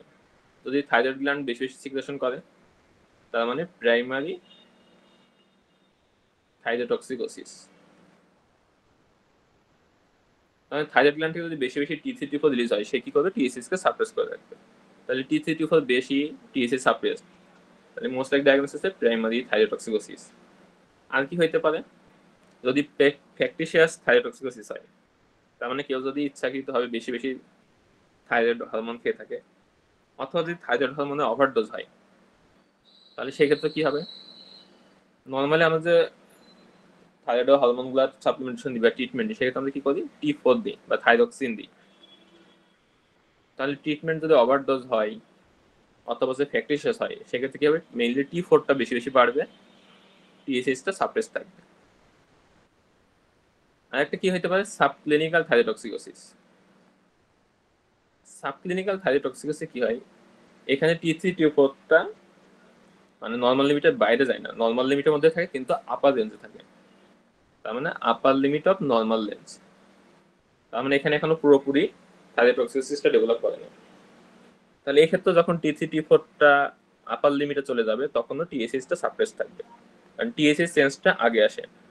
তাহলে টি3, টি4 এটা চেঞ্জ হওয়ার আগেও টিএসএইচটা আগে চেঞ্জ হয়, যে কারণে টিএসএইচটা আমাদের ডায়াগনোসিস বেশি ইম্পর্টেন্ট বা ট্রিটমেন্ট রেসপন্স দেখার সময় টিএসএইচটা বেশি ইম্পর্টেন্ট, এটা চেঞ্জটা আগে আসে। তাহলে এইগুলো হচ্ছে কি থাইরোটক্সিকোসিসের কারণে টিএসএইচ সাপ্রেসড হয়েছে। আরেকটা কি হইতে পারে, পিটুইটারি গ্ল্যান্ডের নিজেরই সমস্যা। তাহলে এটাকে আমরা কি বলবো, সেকেন্ডারি হাইপোথাইরয়েডিজম। তাহলে এই ক্ষেত্রে ফাইন্ডিংস কেমন পাবো, টিএসএইচ কম থাকবে, টি3, টি4 এই দুইটা কম থাকবে, আর আগে কন্ডিশনগুলোতে টি3, টি4 এই দুটো থাকবে বেশি।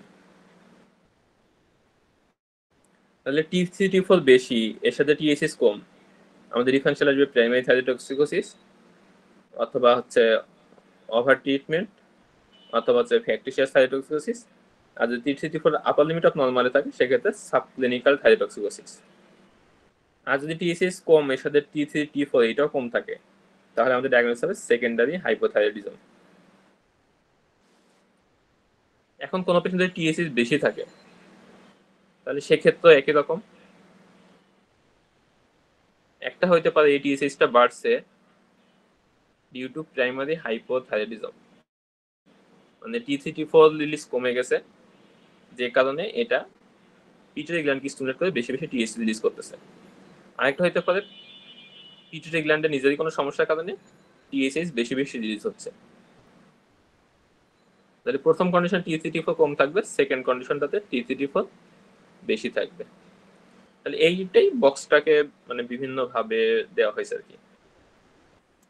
এখান থেকে একটা বাদ গেছে নন থাইরয়েড ইলনেস, এটা আমরা একটু পরে পড়বো। নন থাইরয়েড ইলনেসে কি হয়, আমাদের যখন কোনো অ্যাকিউট ইলনেস কন্ডিশন হয় তখন ইউজুয়ালি পিটুইটারি গ্ল্যান্ডগুলো সাপ্রেস থাকে, যে কারণে টিএসএইচ রিলিজ কম হয়। এখানে আরেকটা সমস্যা আছে, টি4 থেকে টি3টা কনভার্ট হইতে পারে না, এর ফলে দেখা যায় যে টি4টা নর্মাল থাকলেও টি3 লেভেলটা অনেক সময় কমে যায়। তাহলে ফাইন্ডিংস কেমন পাওয়া যাবে, টি4 ইউজুয়ালি নর্মাল বা লো থাকে, টিএসএইচ লো, টি3 লো, এটা হচ্ছে নন থাইরয়েড ইলনেস, আমরা একটু পরে ডিসকাস করবো। তাহলে এই কথাগুলোই এখানে একটু ঘুরে ফিরে বলা হচ্ছে। তাহলে টিএসএইচ যদি কম পাই মানে আনডিটেক্টেবল অথবা আনডিটেক্টেবল লো, একই মানে, যেহেতু ডেফিনিশন বক্স এভাবে দেওয়া আছে এই কারণে চেঞ্জ করা হয়নি। সোজা কথা হচ্ছে টিএসএইচটা আমরা এখানে কম পাবো। এর সাথে যদি আমরা টি3, টি4 দুইটাই বেশি পাই, এর মানে হচ্ছে প্রাইমারি থাইরোটক্সিকোসিস, তার মানে থাইরয়েড গ্ল্যান্ড থেকে বেশি বেশি টি4, টি3 দিয়েছে, টিএসএইচকে সাপ্রেস করে রাখছে। যদি দুইটা নর্মাল পাই, নর্মাল মানে আপার রেঞ্জ অফ নর্মাল, এটা হচ্ছে সাবক্লিনিক্যাল থাইরোটক্সিকোসিস। এখন যদি টি3, টি4 হলো, টিএসএইচ হলো, সবগুলাই লো, তার মানে পিটুইটারি গ্ল্যান্ডের সমস্যা, এটা হচ্ছে সেকেন্ডারি হাইপোথাইরয়েডিজম। আরেকটা হচ্ছে ফ্যাকটিশিয়াস থাইরয়েডটক্সিকোসিস বা ওভার ট্রিটমেন্ট। তাহলে এই ক্ষেত্রে কি হবে, T4টা বেশি থাকবে, যেহেতু এখানে T4 এর অ্যাডমিনিস্ট্রেশন বেশি হয়েছে, আর T4টা TSS কে সাপ্রেস করে রাখবে। নন থাইরয়েড ইলনেস আমরা ডিসকাস করে ফেলছি। আর TSS যদি বেশি পাই, এখানে অনেকগুলো কন্ডিশন আছে কমপ্লিকেটেড। ইম্পর্টেন্ট আছে প্রাইমারি হাইপোথাইরয়েডিজম, এখানে থাইরয়েড গ্ল্যান্ড থেকে T3 T4 রিলিজ কমে গেছে, যে কারণে এটা ফিডব্যাকের মাধ্যমে TSS কে বাড়ায় এসে। তারপর সাবক্লিনিক্যাল হাইপোথাইরয়েডিজম, এটা হচ্ছে সাবক্লিনিক্যাল থাইরয়েডোসিসের মতো। এখানে T3 T4 টা নর্মাল থাকবে, but lower limit of normal, তার মানে এখনো পুরোপুরি নর্মাল লিমিটের থেকে কমে যাইতে পারে নাই। যেহেতু এটা লোয়ার লিমিট অফ নর্মাল আছে, সো এই ক্ষেত্রেও পিটুইটারি গ্ল্যান্ড বেশি বেশি TSS রিলিজ করবে, TSS টা বেশি থাকবে। আরেকটা হচ্ছে non adherence to levothyroxine replacement recent loading dose. তার মানে কোনো একটা পেশেন্ট যার হাইপোথাইরয়েডিজম আছে, কিন্তু সে ঠিক মতো ওষুধটা খায় না, তাহলে ওষুধ যদি সে না খেয়ে থাকে, তাহলে তার হাইপোথাইরয়েডিজমের কারণে TSS অনেক বেশি বেশি রিলিজ হবে, যেহেতু তার T3 T4 কম। এখন এই পেশেন্টটা দেখা যাচ্ছে ডাক্তারের কাছে আসার আগে রিসেন্টলি ওষুধটা বেশি খাওয়ার চেষ্টা করলো, যাতে টেস্টে বোঝা না যায় যে সে আসলে রেগুলার, মানে তার পোর কমপ্লেন্স আছে বা সে রেগুলার ওষুধ খায় না। তাহলে রিসেন্টলি যদি সে ওষুধ বেশি খায়, তাহলে সেক্ষেত্রে T3 T4টা বাড়বে, আর TSS যেহেতু আগে থেকে বেশি আছে, TSS-টাও বেশি থাকবে। তার মানে তিনটে যদি বেশি থাকে, তাহলে সেটার একটা কজ হইতে পারে non adherence with recent loading dose. তার মানে আগে থেকে তার অ্যাডহারেন্স ছিল না, রিসেন্টলি সে বেশি খাওয়া শুরু করছে। অথবা হতে পারে সেকেন্ডারি থাইরয়েডটক্সিকোসিস, তার মানে পিটুইটারি গ্ল্যান্ডে কোনো একটা টিউমার বা অন্য কোনো কজের কারণে বেশি বেশি TSS রিলিজ করতেছে, যেটা থাইরয়েড গ্ল্যান্ডকে স্টিমুলেট করে T3 T4 লিস্টটা বাড়াইতেছে। তাহলে বক্সে অনেকগুলো কজ থাকলেও এই কজগুলো পরীক্ষায় মেইনলি আসে, বাকিগুলো খুব একটা পরীক্ষায় আসে না।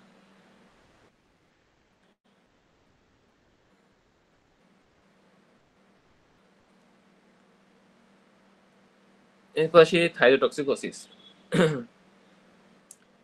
থাইরয়েডটক্সিস বলতে মেইনলি বোঝা যাচ্ছে যে যদি থাইরয়েড হরমোন বেশি হওয়ার কারণে ক্লিনিক্যাল সিমটমস ডেভেলপ করে, এটা বলা হয় থাইরয়েডটক্সিকোসিস।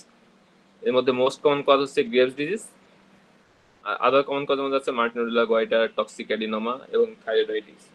তাহলে কোনো পেশেন্ট যদি থাইরয়েডটক্সিকোসিস সিমটমস থাকে, তাহলে এই ডিজিজগুলো আমরা মেইনলি চিন্তা করব। এখন কমন সিমটমস কি থাকে থাইরয়েডটক্সিকোসিসে, এটা ইম্পর্টেন্ট। তাহলে পেশেন্টের মোস্ট কমন সিমটমস থাকে হচ্ছে weight loss, heat intolerance, palpitations, tremor, irritability, tachycardia, palpitation, lid lag. তাহলে এগুলো আমরা একটু আগে পড়ে আসছিলাম, থাইরয়েড ফাংশন, এই থাইরয়েড হরমোনের ইফেক্ট কি কি, এগুলো মেইনলি এখানে বলা হয়েছে।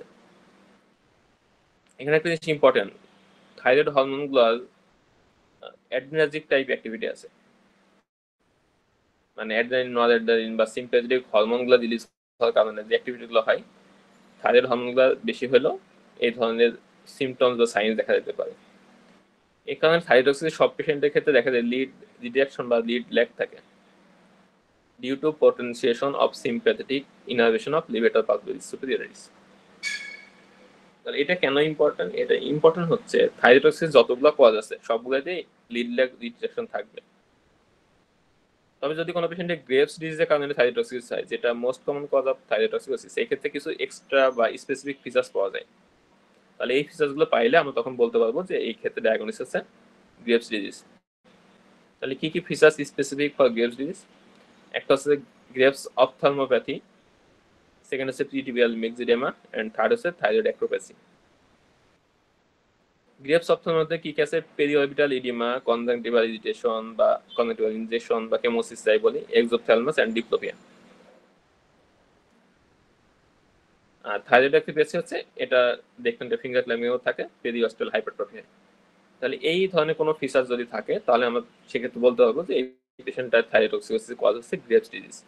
তাহলে এটা বেশ কিছু পরীক্ষায় কোশ্চেন আসছে, জানুয়ারি 20 এবং জানুয়ারি 24 দুইবারই আসছে পেরিঅড মিক্সিডেমা দিয়ে। আদার ফিচার্সগুলো দিয়েও আসতে পারে, not are the features specific for graves disease. অথবা কোনো একটা থাইরয়েডটক্সিকোসিস সিনারিও যেতে পারে, পেশেন্টের ওয়েট লস আছে, হিট ইনটলারেন্স, পালপিটেশন আছে, এর সাথে নিচে কোন ফিচার্স থাকলে এটা গ্রেভস ডিজিজ হবে। তাহলে এই পয়েন্টগুলো খুব ইম্পর্টেন্ট। ইনভেস্টিগেশনের মধ্যে আমরা একটু আগে বললাম এখানে ফ্রি T3 T4 TSS করবো। যদি কোনো পেশেন্টের থাইরয়েডটক্সিকোসিসের মতন প্রেজেন্টেশন হয় বায়োকেমিক্যালি, তাহলে আমাদের নেক্সট হবে হচ্ছে TSH রিসেপ্টর অ্যান্টিবডিজ দেখা। এটা অনেক পরীক্ষা কোশ্চেন আসে, একটা সিনারি দিয়ে বলতে পারে যে তার T3 T4 বেশি আছে, TSH কম আছে, আমাদের নেক্সট স্টেপ কি? তাহলে নেক্সট হচ্ছে অ্যান্টিবডি দেখবো। এখন কোনো পেশেন্ট কোনো জায়গায় যদি অ্যান্টিবডি করা পসিবল না হয় সেক্ষেত্রে আমরা করবো রেডিও আইসোটোপ স্ক্যানিং। তাহলে রেডিও আইসোটোপ স্ক্যানিং করলেও আমরা কজগুলো ইভ্যালুয়েশন করতে পারি। এর মধ্যে কিছু কিছু কজ আছে যেখানে লো আপটেক থাকে, মানে থাইরোটক্সিকোসিস আছে কিন্তু আয়োডাইন আপটেকটা কম। এর মধ্যে ইম্পর্টেন্স আছে ট্রানজিয়েন্ট থাইরয়েডাইটিস, ফ্যাকটিশিয়াস থাইরোটক্সিকোসিস, তারপর ড্রাগ ইনডিউসড অ্যানিস্টোমোভারি। আমরা একটু পরে ডিসকাস করবো কেন এই ক্ষেত্রে কম হয়। এর মধ্যে ফ্যাকটিশিয়াস থাইরোটক্সিকোসিস এটা খুবই ইম্পর্টেন্ট, পরীক্ষায় সিনারিও আসে। তাহলে ফ্যাকটিশিয়াস থাইরোটক্সিকোসিস আমরা কিভাবে বুঝবো? একটা হচ্ছে পেশেন্টের হিস্ট্রিতে ক্লু থাকতে পারে, যেমন পেশেন্টের সাইকিয়াট্রিক ইলনেস বা সেলফ হার্ম বা প্রিভিয়াস সুইসাইডাল টেন্ডেন্সি ধরনের হিস্ট্রি থাকতে পারে। ইউজুয়ালি দেখা যায় পেশেন্টগুলো ফার্মাসিস্ট বা নার্স হয়, অথবা দেখা যাচ্ছে ফ্যামিলিতে কারো হাইপোথাইরয়েডিজম আছে। মানে সোজা কথায় আপনাকে একটা ক্লু দিবে যে পেশেন্টের ড্রাগের অ্যাক্সেস আছে, মানে সে চাইলে সহজেই এই ওষুধগুলো খাইতে পারে। এই ধরনের একটা ক্লু থাকতে পারে। আর ফাইন্ডিং সিবিতে আমরা কি কি পাবো? এখানে হচ্ছে আয়োডিন আপটেকটা কম থাকবে, T4 T3 রেশিওটা অর্ডার থাকবে, যেহেতু T4 দিয়ে মেইনলি এগুলা ফ্র্যাকচার থাইরোটক্সিস হয়ে থাকে। যেখানে নর্মাল বডিতে T4 T3 রেশিও যেটা 30:1 থাকে, এই ক্ষেত্রে দেখা যাবে 70:1 এর বেশি থাকতেছে। আরেকটা হচ্ছে কি থাকবে এই ক্ষেত্রে? লো অর আনডিটেক্টেবল থাইরোগ্লোবিউলিন। তাহলে এটা কেন হইতেছে? নর্মালি আমাদের বডিতে কি হয়? আমরা বললাম পিটুইটারি গ্ল্যান্ড থেকে টিএসএইচ রিলিজ হয়, এটা T3 T4 সিনথেসিসে হেল্প করে বা স্টিমুলেট করে। টিএসএইচ যখন এই যে থাইরয়েড হরমোন সিনথেসিসে হেল্প করে, এই সময় আরো দুটা কাজ হয়, একটা হচ্ছে আয়োডিন আপটেক করে, আর একটা হচ্ছে থাইরোগ্লোবিউলিন তৈরি করে এবং রিলিজ করে। তাহলে আয়োডিন আপটেক এবং থাইরোগ্লোবিউলিন প্রোডাকশন এই দুটাও ডিপেন্ড করছে টিএসএইচ এর উপরে। এখন কোনো পেশেন্ট যদি বাইরে থেকে থাইরক্সিন ওষুধ খেয়ে থাকে বেশি বেশি, তাহলে বাইরে থেকে তখন T4 ওষুধ খাবে, মানে থাইরক্সিন ওষুধ খাবে, এই T4টা তখন ব্লাডে আসার পর ব্লাডে T4 লেভেল বাড়বে। ব্লাডে যখন এক্সোজেনাস T4 এর কারণে লেভেলটা বেড়ে যাবে, T4 কি করবে? টিএসএইচ কে সাপ্রেস করে রাখবে তখন। তাহলে ব্লাডে T4 বাড়লে সে পিটুইটারি গ্ল্যান্ড থেকে টিএসএইচ সাপ্রেশন করবে।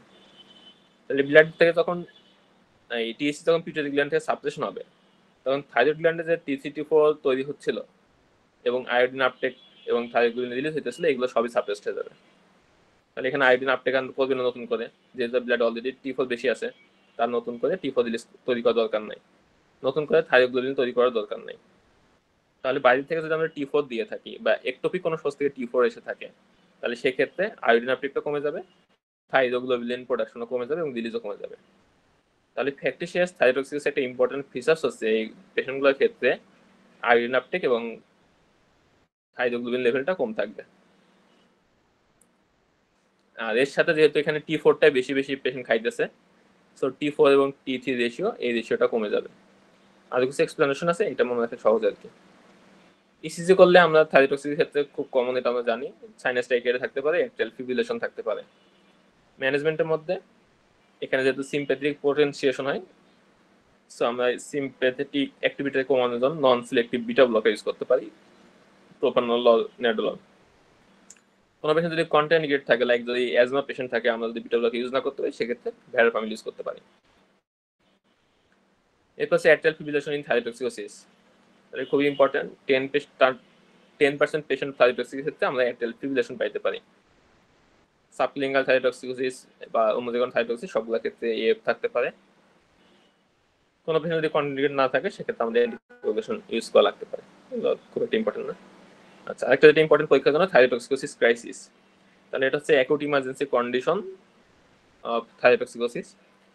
পেশেন্টগুলো থাইরোটক্সিসের ফিচার্সগুলো আছে, এগুলো নিয়ে প্রেজেন্ট করে, তবে ফিচার্সগুলো সিভিয়ারিটি থাকবে বেশি। ফিভার থাকতে পারে, এজিটেশন, ডেলিরিয়াম, টেইকার্ডিয়া, এএফ, আর ওল্ড পেশেন্টের ক্ষেত্রে হার্ট ফেলার থাকতে পারে। এগুলো সবগুলো আমরা পড়ে আসছি অলরেডি। আচ্ছা, কাদের ক্ষেত্রে বেশি হয় বা রিস্ক ফ্যাক্টর কি? তাহলে কয়েকটা জিনিস মনে রাখা লাগবে। কোনো আনডায়াগনোজ বা আনরিকগনাইজড পেশেন্ট বা ইনঅ্যাডিকুয়েটলি ট্রিটেড পেশেন্টের যদি ইনফেকশন হয়, অথবা কোনো পেশেন্টে যদি প্রপারলি প্রিপেয়ার না করে থাইরয়েডেক্টমি করা হয়, অথবা যদি রিসেন্ট রেডিও আয়োডিন থেরাপি দেওয়া হয়, তাহলে এই কন্ডিশনগুলোতে থাইরোটক্সিক ক্রাইসিসের রিস্ক থাকে বেশি। তাহলে কোনো পেশেন্ট যদি একটা কোশ্চেন দেওয়া থাকে থাইরোটক্সিক ক্রাইসিস বা থাইরয়েড স্টোনে, তাহলে এই ক্লুগুলো থাকবে। তাহলে একটা হচ্ছে ইনঅ্যাডিকুয়েটলি ট্রিটেড থাইরোটক্সিকোসিস, আর একটা হচ্ছে ইল প্রিপেয়ার্ড পেশেন্টের থাইরয়েডেক্টমি আর একটা হচ্ছে রেডিওআয়োডিন থেরাপি। এই কন্ডিশনগুলো পরে টিআইসি সলিড থেকে বেশি। টিআইসি হলে আমরা কি কি ট্রিটমেন্ট অপশন আছে আমাদের, এগুলো অনেক পরীক্ষা আসে। আমরা রিহাইড্রেশন করতে পারি, আইভি বিটা ব্লকার ইউজ করতে পারি। তাহলে এখানে আইভি বিটা ব্লকার বা আইভি প্রোপানল এটা হচ্ছে বেশি ইম্পর্টেন্ট। এছাড়া আমরা স্টেরয়েড, আয়োডিন, তারপর সেরিগা কন্ট্রাস্ট মিডিয়া এগুলো ইউজ করতে পারি। অ্যান্টিথাইরয়েড ড্রাগের মধ্যে এখানে ইউজুয়ালি প্রোপাইল থাইরোসিলটাকে বেশি প্রিফার করা হয়। প্রোপাইল থাইরোসিল একটা সুবিধা হচ্ছে এটা T4 থেকে T3 কনভার্সন এটাকে ইনহিবিট করে, যেটা কার্ডিওমায়োসাইট করতে পারে না। তাহলে প্রোপাইল থাইরোসিলটা এখানে বেশি প্রিফার করা হয়। এরপর হচ্ছে থাইরোটক্সিকোসিসের common cause and relative frequencies. এটা আমরা অলরেডি পড়ে ফেলছি, যে most common cause Graves disease, এছাড়া মার্টিনোডেলা গয়টা, সলিটারি থাইরয়েড এগুলো বেশি হতে পারে। এখান থেকে যেটা পড়া লাগবে সেটা হচ্ছে নেগলিজিবল রেডিও আইসোটোপ আপটেক কোন কোন কন্ডিশন হয়। তাহলে এটা অনেক পরীক্ষা কোশ্চেন আসে, what are the condition asset with negligible radio isotope এই আপটেক। তাহলে ফ্যাকটিশিয়াস থাইরয়েডটক্সিকোসিস এটা আমরা তো পড়ে ফেলছি, যে এই ক্ষেত্রে বাইরে থেকে T4 অ্যাডমিনিস্ট্রেশন করা হয়, যে কারণে টিএসি সাপ্রেশন থাকে, এই কারণে আয়োডিন আপটেকটা হয় না। স্ট্রোমা ওভাইস যেটা, এটা ক্ষেত্রে মোটামুটি সিমিলার। এই ক্ষেত্রে কি হয়, একটোপিক সোর্স থেকে থাইরয়েড হরমোনটা রিলিজ হয় আর কি, মানে একটোপিক থাইরয়েড হরমোন। দুইটার ক্ষেত্রে একই, থাইরয়েড গ্ল্যান্ডের বাইরে থেকে থাইরয়েড হরমোন আসতেছে, একটা আসছে বডির বাইরে থেকে, একটা বডির মধ্যে, কিন্তু একটোপিক সোর্স থেকে। তাহলে এগুলোর ক্ষেত্রে টিএসি সাপ্রেস থাকবে, আয়োডিন আপটেক কম থাকবে। সাবএকিউট এবং পোস্টপার্টাম থাইরয়েডাইটিস, থাইরয়েডাইটিসের ক্ষেত্রে কি হয়, এখানে থাইরয়েড গ্ল্যান্ডের ইনফ্লামেশন হয়, ফলে থাইরয়েড গ্ল্যান্ডের যে স্টোরেজ আছে থাইরয়েড হরমোনের, এই স্টোরেজ যে কলয়েডাল থাকে এগুলো ডিস্ট্রাকশন হয় এবং বেশি বেশি থাইরয়েড হরমোন ব্লাডে রিলিজ হয়ে যায়। তাহলে এখানে বডি যে স্ট্রো থাইরয়েড হরমোন ছিল এগুলো ব্লাডে চলে আসতেছে, নতুন করে কোনো থাইরয়েড হরমোন সিনথেসিস হয় না। এখন ব্লাডে যখন TCT4 লেভেল বেড়ে যাচ্ছে, তখন এরা কি করবে, TSH কে সাপ্রেস করে রাখবে, ফলে নতুন করে কোনো আয়োডিন আপটেক হবে না। তাহলে ব্লাডে যে TCT4 বেড়ে যাচ্ছে বা থাইরয়েডটক্সিস হচ্ছে, এটা মেইন কাজ হচ্ছে স্টোর যে TCT4 ছিল সেগুলো ব্লাডে আসতেছে, নতুন করে কোনো TCT4 এখানে তৈরি হয় না। তাহলে এই কন্ডিশনটা তো আয়োডিন আপটেক কম থাকে। এর পাশে আয়োডাইড ইনডিউসড, তাহলে বডি যদি হঠাৎ করে বেশি আয়োডাইড দেওয়া হয় বা আয়োডাইড লোড বেড়ে যায়, যেমন অ্যামোডিয়ান ড্রাগ, এখানে অনেক বেশি আয়োডিন থাকে, radiograph, contrast media, iodine supplementation programme. তাহলে এখানে কি হয়, এক্সেসিভ আয়োডাইড লোড হয় বডিতে, হঠাৎ করে আয়োডাইড বেড়ে যায়। হঠাৎ করে যদি বডিতে আয়োডিন বেড়ে যায়, তাহলে এরা আয়োডিন আপটেককে ইনহিবিট করে রাখে।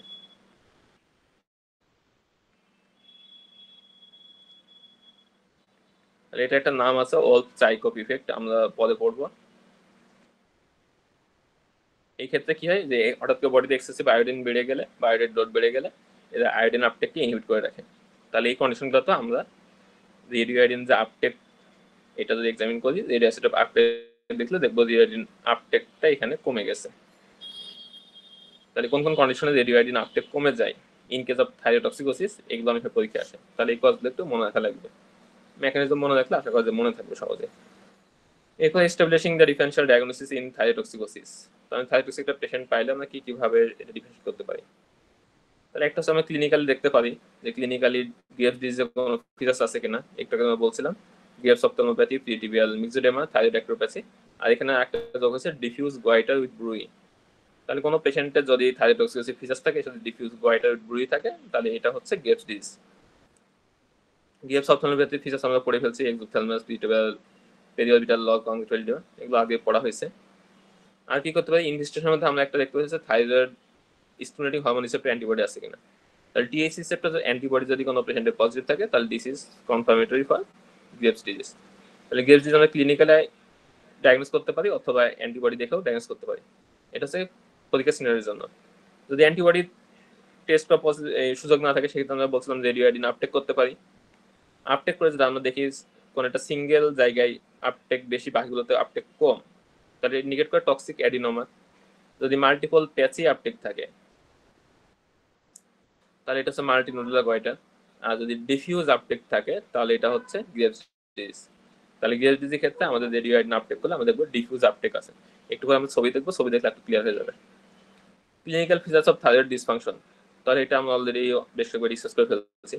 তাহলে থাইরোটক্সিকোসিস এবং হাইপোথাইরয়েডিজম কোনটাতে কি ফিচার্স পাওয়া যায় আরেকবার দেখে নেবেন, আশা করা যায় সহজে পারা যাবে। দুইটা জিনিস আমরা ডিসকাস করি নাই, একটা হচ্ছে থাইরয়েডক্সিকোসিস পেশেন্টগুলোর ক্ষেত্রে ইউজুয়ালি গাইনোকোমেশিয়া থাকে, আর হাইপোথাইরয়েডিজমের ক্ষেত্রে গ্যালাক্টোরিয়া থাকে। গ্যালাক্টোরিয়া কেন হয় এটাও খুব সুন্দর এক্সপ্লেনেশন আছে।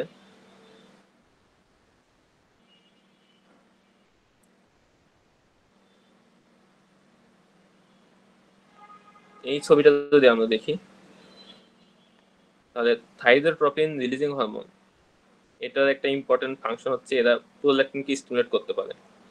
প্রোল্যাকটিন যদি স্টিমুলেশন করে তাহলে কি হবে, ল্যাকটেশন হবে বা গ্যালাক্টোরিয়া হবে আর কি। এখন কোনো পেশেন্ট যদি প্রাইমারি হাইপোথাইরয়েডিজম হয়, প্রাইমারি আমরা কখন বলবো, যদি গ্ল্যান্ডের নিজের সমস্যা হয়, তার মানে থাইরয়েড গ্ল্যান্ডের নিজের সমস্যা আছে, T3 T4 কম রিলিজ হচ্ছে, এটা হচ্ছে প্রাইমারি হাইপোথাইরয়েডিজম। যদি প্রাইমারি হাইপোথাইরয়েডিজম হয় তখন কি করবে, টিএসএইচ কে স্টিমুলেট করবে, মানে পিটুইটারি গ্ল্যান্ডকে, হাইপোথ্যালামাসকে স্টিমুলেট করবে। তাহলে হাইপোথ্যালামাসকে স্টিমুলেট করলে কি হবে, টিআরএইচ বা থাইরয়েডট্রপিন রিলিজ যখন বেশি বেশি রিলিজ হবে, সে তখন প্রোল্যাকটিনকে স্টিমুলেশন করে গ্যালাক্টোরিয়া করবে।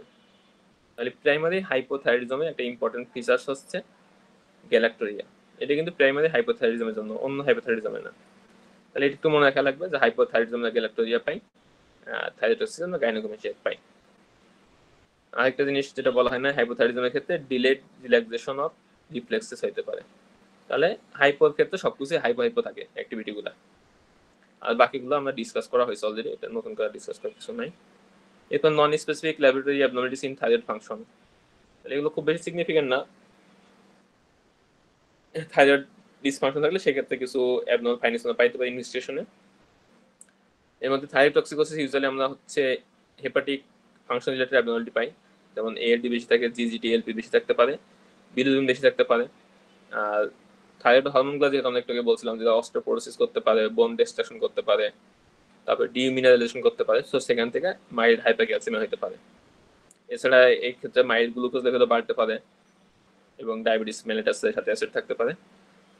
হাইপোথাইরয়েডিজমের ক্ষেত্রে আমরা বলছিলাম মেইনলি মাসেল রিলেটেড গুলোর সমস্যা বেশি হয়, মায়োপ্যাথি থাকতে পারে এবং সেখান থেকে ক্রিয়েটিন কাইনেজ বাড়তে পারে, এএসটি এলডিএইচ বাড়তে পারে, মানে মাসেল রিলেটেড যে এনজাইমগুলো সেগুলো ইউজুয়ালি বেশি বাড়ে। এরপরে কোলেস্ট্রল মেটাবলিজম কমে যায়, ফলে কোলেস্ট্রল লেভেল বেশি থাকতে পারে, নর্মোক্রমিক ম্যাক্রোসাইটিক অ্যানিমিয়া থাকতে পারে, হাইপোনেট্রিমিয়া থাকতে পারে। এটা কিন্তু নন স্পেসিফিক ফাইন্ডিংস, খুব বেশি এগুলো সিগনিফিকেন্ট না ক্লিনিক্যাল। এরপরে হাইপোথাইরয়েডিজম, তাহলে থাইরয়েড টক্সিসিস আমাদের মোস্ট কমন কজ বলছিলাম গ্রেভস ডিজিজ, আদার কমনের মধ্যে ছিল মার্টিনুলা গোয়াইটার এন্ড টক্সিক অ্যাডিনোমা। হাইপোথাইরয়েডিজমের ক্ষেত্রে মোস্ট কমন কজ হচ্ছে হাশিমোটোস থাইরয়েডাইটিস এন্ড হচ্ছে আয়াট্রোজেনিক, মানে যদি আমাদের রেডিয়েশন থেরাপি দেওয়া হয় অথবা সার্জিক্যাল থেরাপি মানে থাইরয়েডেক্টমি করা হয়, তাহলে এগুলো হচ্ছে কমন কজ অফ হাইপোথাইরয়েডিজম। এরপরে একটা দেওয়া আছে কনসিকুয়েন্স অফ প্রলংড হাইপোথাইরয়েডিজম, এটা অনেক সময় এমসিকিউ বা এসবি আসতে পারে, যে প্রলংড হাইপোথাইরয়েডিজমে কি কি ফিচার্স পাইতে পারে। তাহলে এক্ষেত্রে লো পিচড ভয়েস, স্ল্যাড স্পিচ, তারপর হচ্ছে লার্জ টাং,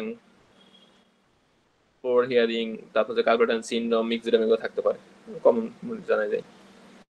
এখান থেকে একটা জিনিস জানা লাগবে, কিছু কিছু কন্ডিশন আছে যেখানে পেশেন্টের ট্রানজিয়েন্ট হাইপোথাইরয়েডিজম হয়, তাহলে এই পেশেন্টগুলোর ক্ষেত্রে শর্ট টার্ম হয়তো রিপ্লেসমেন্ট লাগতে পারে, তবে লং টার্ম লিভোথাইরয়েডিন থেরাপি কখনো দরকার হয় না ইউজুয়ালি।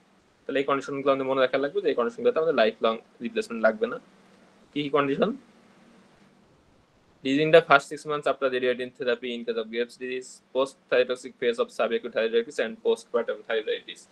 তাহলে সাবএকুট থাইরয়েডাইটিস এবং পোস্টপার্টাম থাইরয়েডাইটিস এটা আমরা পরের ক্লাসে পড়বো ইনশাল্লাহ, তখন এটা ট্রিটমেন্ট হবে, পড়লে তখন দেখবো যখন ইউজুয়ালি রিপ্লেসমেন্ট লাগে না। এরপর কজগুলা এখান থেকে মেইনলি পড়বেন, কজগুলোর নাম পড়বেন। কমন কজ তিনটা তো আমরা পড়ছি অলরেডি। এরপর আইট্রোজেনিক কজের মধ্যে ড্রাগসগুলোর নাম পড়া লাগবে, কার্বিমাজল, মেথিমাজল, প্রোপাইল থাইরোসিল, অ্যামোডান এন্ড লিথিয়াম, এগুলা হাইপোথাইরয়েডিজম করতে পারে। সাবএকুট থাইরয়েডাইটিস, পোস্টপার্টাম থাইরয়েডাইটিস এরা হাইপো এবং হাইপার দুইটাই করতে পারে। অ্যামোডান থাইরোটক্সিকোসিস এবং হাইপোথাইরয়েডিজম দুইটাই করতে পারে। এরপর ইনফিল্ট্রেটিভ ডিসঅর্ডারস আছে, কনজেনিটাল আইডেন্টিফিকেশন, এগুলো একটু মুখস্থ করতে হবে। ইনভেস্টিগেশনেও সেম, এখানে আমরা T3 T4 TSS দেখবো। ইন্টারপ্রিটেশন আমরা প্রথমে পড়ছি, বেশিরভাগ ক্ষেত্রেই বলতেছে কি প্রাইমারি হাইপোথাইরয়েডিজমটা বেশি কম, তাহলে একটু মনে রাখা লাগবে প্রাইমারি হাইপোথাইরয়েডিজম এবং প্রাইমারি থাইরয়েডটক্সিকোসিস এগুলো বেশি কম। সেকেন্ডারি কজে থাইরয়েড ফাংশন অ্যাবনর্মালিটি এটা একটু রেয়ার। থাইরয়েডটক্সিকোসিস ক্ষেত্রে আমরা দেখছিলাম যে অ্যাট্রিয়াল ফিব্রিলেশন, সাইনাস টাইকার্ডিয়া থাকে, আর হাইপোথাইরয়েডিজমের ক্ষেত্রে মেইনলি থাকবে হচ্ছে সাইনাস ব্র্যাডিকার্ডিয়া এবং লো ভোল্টেজ ইসিজি, এর সাথে এসটি সেগমেন্ট টিউব অ্যাবনর্মালিটি থাকতে পারে। ট্রিটমেন্টের ভিতরে আমরা থাইরয়েড ট্রিটমেন্টে পড়ছিলাম, মেইনলি আমরা ওখানে ইউজ করছিলাম হচ্ছে বিটা ব্লকার্স নন সিলেক্টিভ যেমন প্রোপানল, আর হাইপোর ক্ষেত্রে আমরা ইউজ করবো হচ্ছে লেভোথাইরোক্সিন। ইউজুয়ালি লো ডোজে শুরু করা হয়। আর কোনো পেশেন্টের যদি কার্ডিয়াক ম্যানিফেস্টেশন বা কার্ডিয়াক কোনো ডিজিজ থাকে, লাইক ইসেমিক হার্ট ডিজিজ ইনফেকশন থাকে, সেক্ষেত্রে ডোজটা আরো কমাইতে হবে।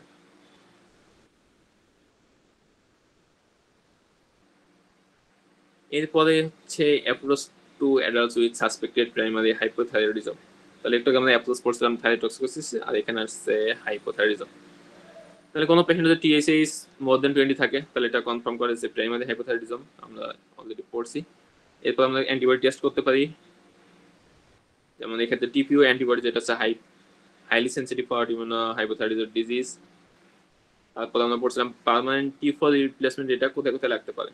তাহলে একটু আগে বললাম যে হচ্ছে কোথায় কোথায় পার্মানেন্ট টি4 রিপ্লেসমেন্ট লাগে না, আর এখন যেটা এটা হচ্ছে কোথায় কোথায় পার্মানেন্ট লাগবে।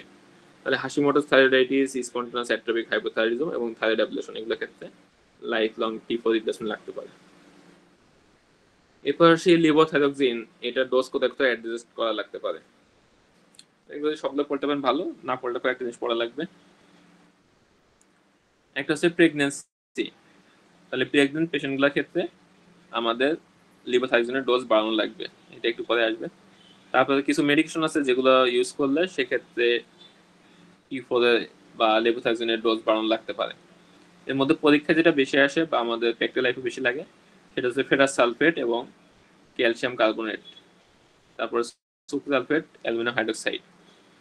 তাহলে এই ড্রাগগুলা হচ্ছে টি4 অ্যাবজর্পশন কমায় দেয়, থাইরোক্সিন অ্যাবজর্পশন। তাহলে এই কন্ডিশনগুলোতে থাইরোক্সিন ডোজ বাড়ানো লাগতে পারে, অথবা অন্যান্য ড্রাগ দিলে এই ড্রাগগুলোর সাথে একটা গ্যাপ রেখে হচ্ছে যে প্রেসক্রাইব করতে হবে।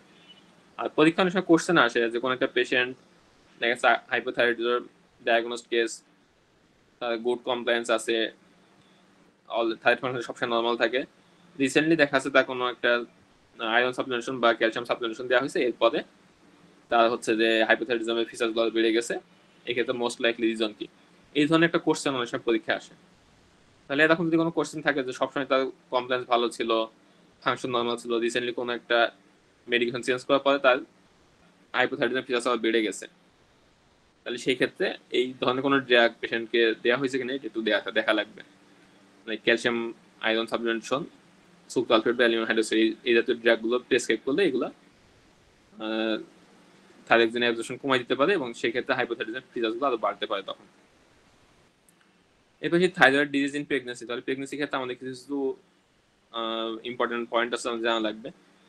একটা আমরা অলরেডি প্রথমে বলছিলাম যে এক্ষেত্রে আয়োডিন রিকোয়ারমেন্ট বেশি, নর্মাল পার্সনের ক্ষেত্রে এখানে 100 মাইক্রোগ্রাম, এখানে আছে minimum 250 microgram per day requirement.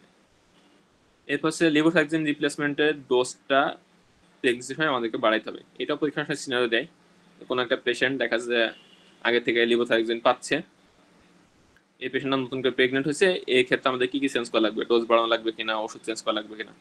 তাহলে প্রেগনেন্ট পেশেন্টগুলোর ক্ষেত্রে লেভোথাইরোক্সিন ডোজ 30 to 50% বাড়ানো লাগবে, মানে আগে যে ডোজ পাইতো তার থেকে 30% বা 50% বাড়াইতে হবে। আর অ্যান্টি থাইরয়েড ড্রাগ, মানে কোনো পেশেন্ট যদি থাইরয়েডটক্সিকোসিস থেকে থাকে, তাহলে অ্যান্টি থাইরয়েড ড্রাগ চয়েসের ক্ষেত্রে আমরা কি কি চেঞ্জ আনতে পারি। তাহলে ফার্স্ট ট্রাইমেস্টারের ক্ষেত্রে আমরা চয়েস করবো হচ্ছে প্রোপাইল থাইরোডাসিল, আর সেকেন্ড অ্যান্ড থার্ড ট্রাইমেস্টারের ক্ষেত্রে আমরা চয়েস করবো কার্বিমেজল। এটা অনেক সময় পরীক্ষা কোশ্চেন আসে, ফার্স্ট ট্রাইমেস্টারে আমাদের ড্রাগ অফ চয়েস কি অ্যান্টি থাইরয়েড ড্রাগ, সেকেন্ড আর থার্ড ট্রাইমেস্টারে আমরা কি ড্রাগ দিব। তাহলে লেভোথাইরয়েডের ক্ষেত্রে আমাদের 30 to 50% ডোজ বাড়ানো লাগবে, আর অ্যান্টি থাইরয়েড ড্রাগের ক্ষেত্রে ফার্স্ট ট্রাইমেস্টারে propylthiouracil, second and third ট্রাইমেস্টারে আমরা কার্বিমেজল চয়েস করবো। এরপর সে মিক্সিডোমা কোমা, তাহলে থাইরয়েডটক্সিকোসিসের ইমার্জেন্সি কন্ডিশন ছিল থাইরয়েডটক্সিক ক্রাইসিস বা স্ট্রন, আর হাইপোথাইরয়েডিজমের ক্ষেত্রে ইমার্জেন্সি প্রেজেন্টেশন হচ্ছে মিক্সিডোমা কোমা। ফিচার্সগুলো হাইপোথাইরয়েডিজমের ফিচার্সগুলোর মতো থাকবে, একটু সিমটমসগুলো সিভিয়ার থাকবে। তাহলে পেশেন্টগুলো হাইপোথাইরয়েডিজম পেশেন্টগুলোতে তো বডি টেম্পারেচার কম থাকে, এখানেও বডি টেম্পারেচার কম থাকবে, তবে অনেক বেশি কম থাকবে আর কি, অ্যাজ লো অ্যাজ 25 ডিগ্রি সেলসিয়াস। পেশেন্টগুলো কনভালশন থাকতে পারে, পেশেন্টগুলো ডিসওরিয়েন্টেড থাকতে পারে, লস অফ কনসিয়াসনেস থাকতে পারে। সিএসএ স্টাডি করলে প্রেশার এবং প্রোটিন অনেক বেশি থাকতে পারে, অত বেশি সিগনিফিকেন্ট না। এখানে যেটা বেশি important, treatment must begin before biochemical confirmation. তাহলে আমাদের পেশেন্ট যদি মিক্সিডেমা কমানো প্রেজেন্ট করে, তাহলে রিপোর্ট আসার জন্য ওয়েট করা যাবে না, পেশেন্টগুলোর ক্ষেত্রে আমাদের ট্রিটমেন্ট শুরু করতে হবে। ট্রিটমেন্ট শুরু করার সময় কি দেবো? আইভি লাইওথাইরোনিন। এবং সবচেয়ে বেশি ইম্পর্টেন্ট যেটা পরের লাইনটা, এটা পরীক্ষায় বেশি আসে। Unless it is apparent that patient has primary hypothyroidism, thyroid failure should also be assumed to be secondary to hypothalamic or pituitary disease, and treatment given with hydrocortisone intramuscularly pending results of T4 TACs and cortisol measurement. তাহলে কোনো একটা পেশেন্টের যদি hypothyroidism হয়, এটা দুইটা কারণ হতে পারে। একটা থাইরয়েড গ্ল্যান্ডের সমস্যা, মানে প্রাইমারি হাইপোথাইরয়েডিজম, আর একটা হচ্ছে পিটুইটারি গ্ল্যান্ডের সমস্যা বা সেকেন্ডারি হাইপোথাইরয়েডিজম। দুইটা ক্ষেত্রে পেশেন্ট হাইপোথাইরয়েড প্রেজেন্ট করতে পারে। তাহলে দুইটা ক্ষেত্রে মিক্সিডোমা কমা নিয়ে পেশেন্ট আসতে পারে। তাহলে কোনো পেশেন্ট যদি ডায়াগনোসিস জানা থাকে এটা প্রাইমারি নাকি সেকেন্ডারি, তাহলে সেক্ষেত্রে আমাদের অবশ্যই ইন্ট্রামাসকুলার হাইড্রোকর্টিসন দিয়ে ট্রিটমেন্ট শুরু করতে হবে। এখন কেন এটা শুরু করব? যদি পেশেন্টের সেকেন্ডারি কারণে হাইপোথাইরয়েডিজম হয়ে থাকে, তার মানে পিটুইটারি ফেইলার থাকে, তাহলে সেক্ষেত্রে হাইপোথাইরয়েডিজমের পাশাপাশি পেশেন্টের অ্যাড্রিনাল ইনসাফিসিয়েন্সি থাকতে পারে। এই পেশেন্টগুলো যদি আমরা প্রথমে আইভি থাইরয়েড হরমোন ছিল অ্যাড্রিনাল না জানি এটা এবং রিপ্লেসমেন্ট কোনো পে করবে, তাহলে সেক্ষেত্রে যদি পেশেন্টের সেকেন্ডারি হাইপোথাইরয়েডিজম হয়ে থাকে, মানে হাইপোপিটুইটারিজম হয়ে থাকে, তাহলে পেশেন্টের আমরা আইভি থাইরয়েড রিপ্লেসমেন্ট করার পর করি পেশেন্টের অ্যাড্রিনাল ক্রাইসিস ডেভেলপ করতে পারে। তাহলে আননন স্টেট অফ হাইপোথাইরয়েডিজম, সেক্ষেত্রে আমরা আগে ইন্ট্রামাসকুলার হাইড্রোকর্টিসন দিয়ে দিব, এরপরে আমরা থাইরয়েড হরমোন রিপ্লেসমেন্ট করবো। আর যদি কত জানায় থাকে প্রাইমারি হাইপোথাইরয়েডিজম, সেক্ষেত্রে এটা সমস্যা না। তবে পরীক্ষায় সিনারিও দিলে ইউজুয়ালি এরকম সেকেন্ডারি হাইপোথাইরয়েডিজমের সিনারিও দিয়ে দিবে, দিয়ে তারপর বলবে যে এই ক্ষেত্রে পেশেন্টের ট্রিটমেন্ট অপশন কি। তাহলে আগে আমরা হচ্ছে হাইড্রোকর্টিসন রিপ্লেসমেন্ট করবো, এরপরে থাইরয়েড হরমোন রিপ্লেসমেন্ট করবো।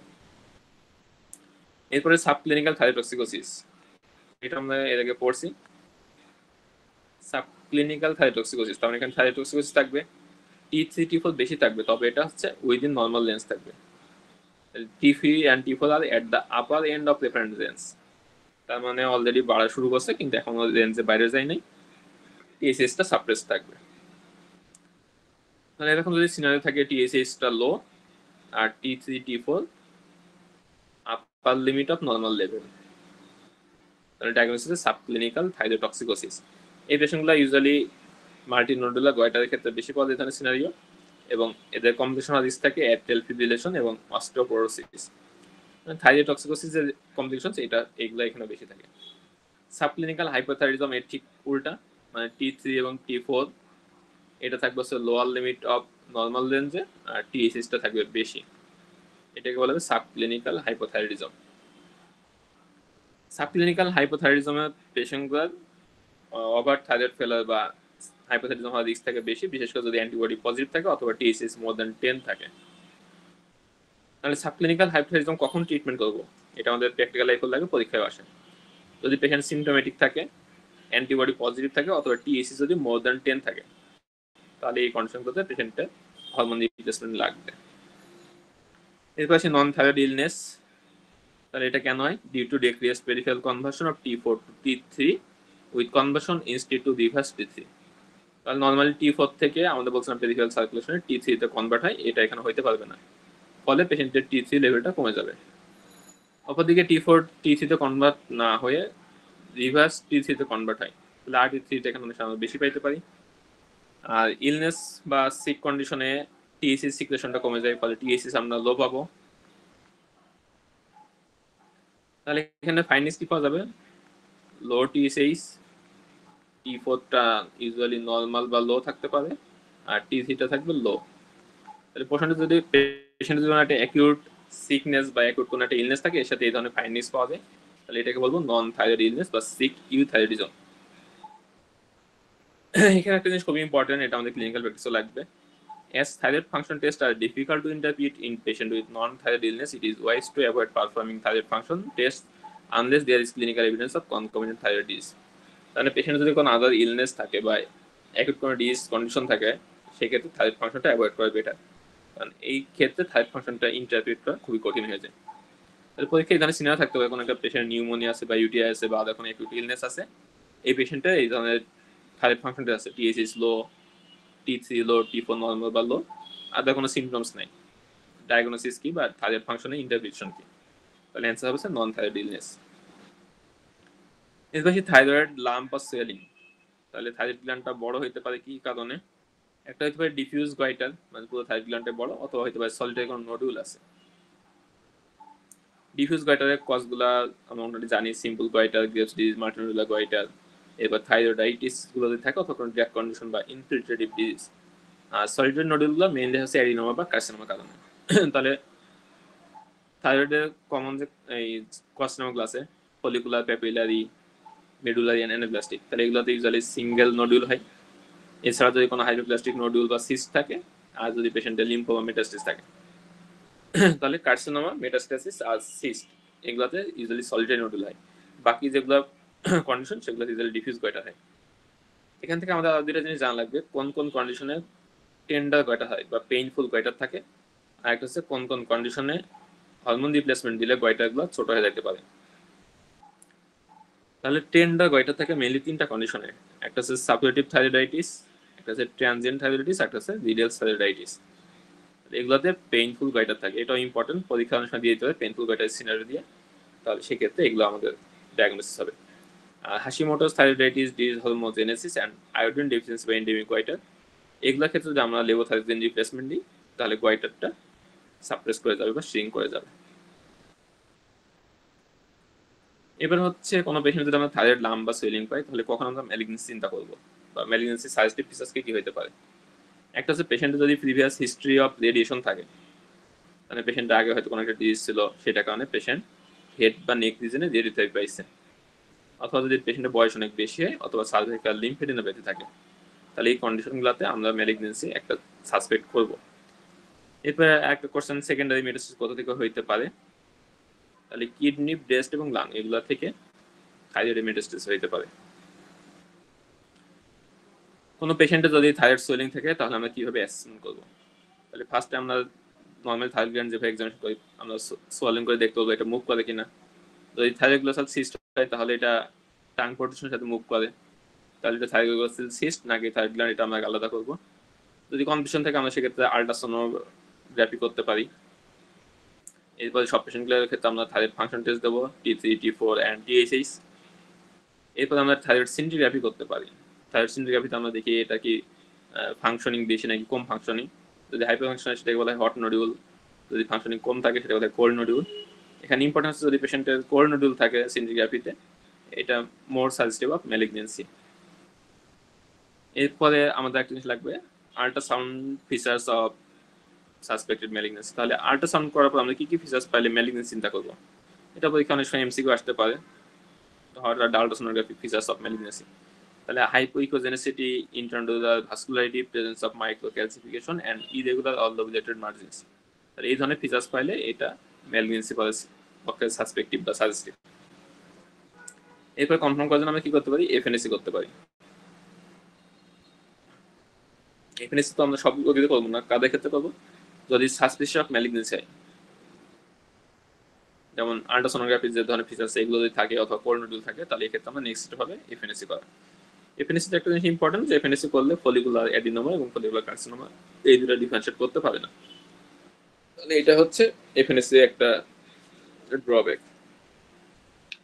এর বেশি থাইরয়েড সিনটিগ্রাফি, তাহলে এটা আমরা একটু আগে বলছিলাম যে কোনো পেশেন্টের যদি থাইরয়েড ফিচার্স থাকে, সেক্ষেত্রে আমরা থাইরয়েড অটো অ্যান্টিবডি করে টেস্ট করে দেখবো। যদি অটো অ্যান্টিবডি করার সুযোগ না থাকে, সেক্ষেত্রে আমরা থাইরয়েড সিনটিগ্রাফি করতে পারি। সিনটিগ্রাফি করার পর যদি যে প্রথমটা মতন যদি হয় লো আপটেক থাইরয়েডোসিস, আমরা কোথায় কোথায় হতে পারে? ট্রানজিয়েন্ট থাইরয়েডাইটিস, আর একটা হচ্ছে extra thyroid T4 source. Extra থাইরয়েডের মধ্যে হইতে পারে ফ্যাকটিসিয়াস, অথবা হইতে পারে স্টোমা ওভারি। তাহলে এই কন্ডিশনগুলোতে লো আপটেক পাবো। আর টক্সিক অ্যাডিনোমার ক্ষেত্রে যেখানে অ্যাডিনোমা আছে সেখানে আপটেকটা বেশি থাকবে, বাকি জায়গাগুলোতে কম থাকবে। টক্সিক মার্জিনুলা গয়টারগুলোর ক্ষেত্রে বেশি আপটেক থাকবে, জায়গায় জায়গায় বেশি থাকবে। আর গ্রেভস ডিজিজের ক্ষেত্রে থাকবে হচ্ছে ডিফিউজ আপটেক। তাহলে diffuse homogeneous radio iodine uptake, এটা হচ্ছে গ্রেভস ডিজিজের সাজেস্টিভ। তাহলে রেডিয়েটিন আপটেক দেখে আমরা কজ ইভ্যালুয়েশন করতে পারি, অথবা অ্যান্টিবডি টেস্ট করতে পারি, আর ক্লিনিক্যালও কিছু ফিচার্স দেখে আমরা বিএল ডিজিজ ডায়াগনোসিস করতে পারি। ওকে, তাহলে এগুলো আজকে আমাদের ডিসকাশন।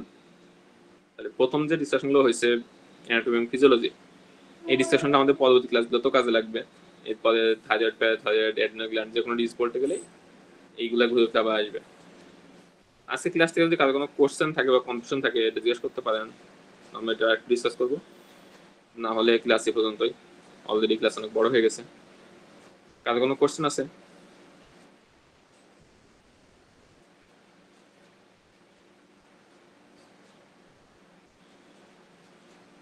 ওকে, কোশ্চেন না থাকলে ক্লাস আজকে পর্যন্তই। ঠিক আছে, ভালো থাকবেন সবাই।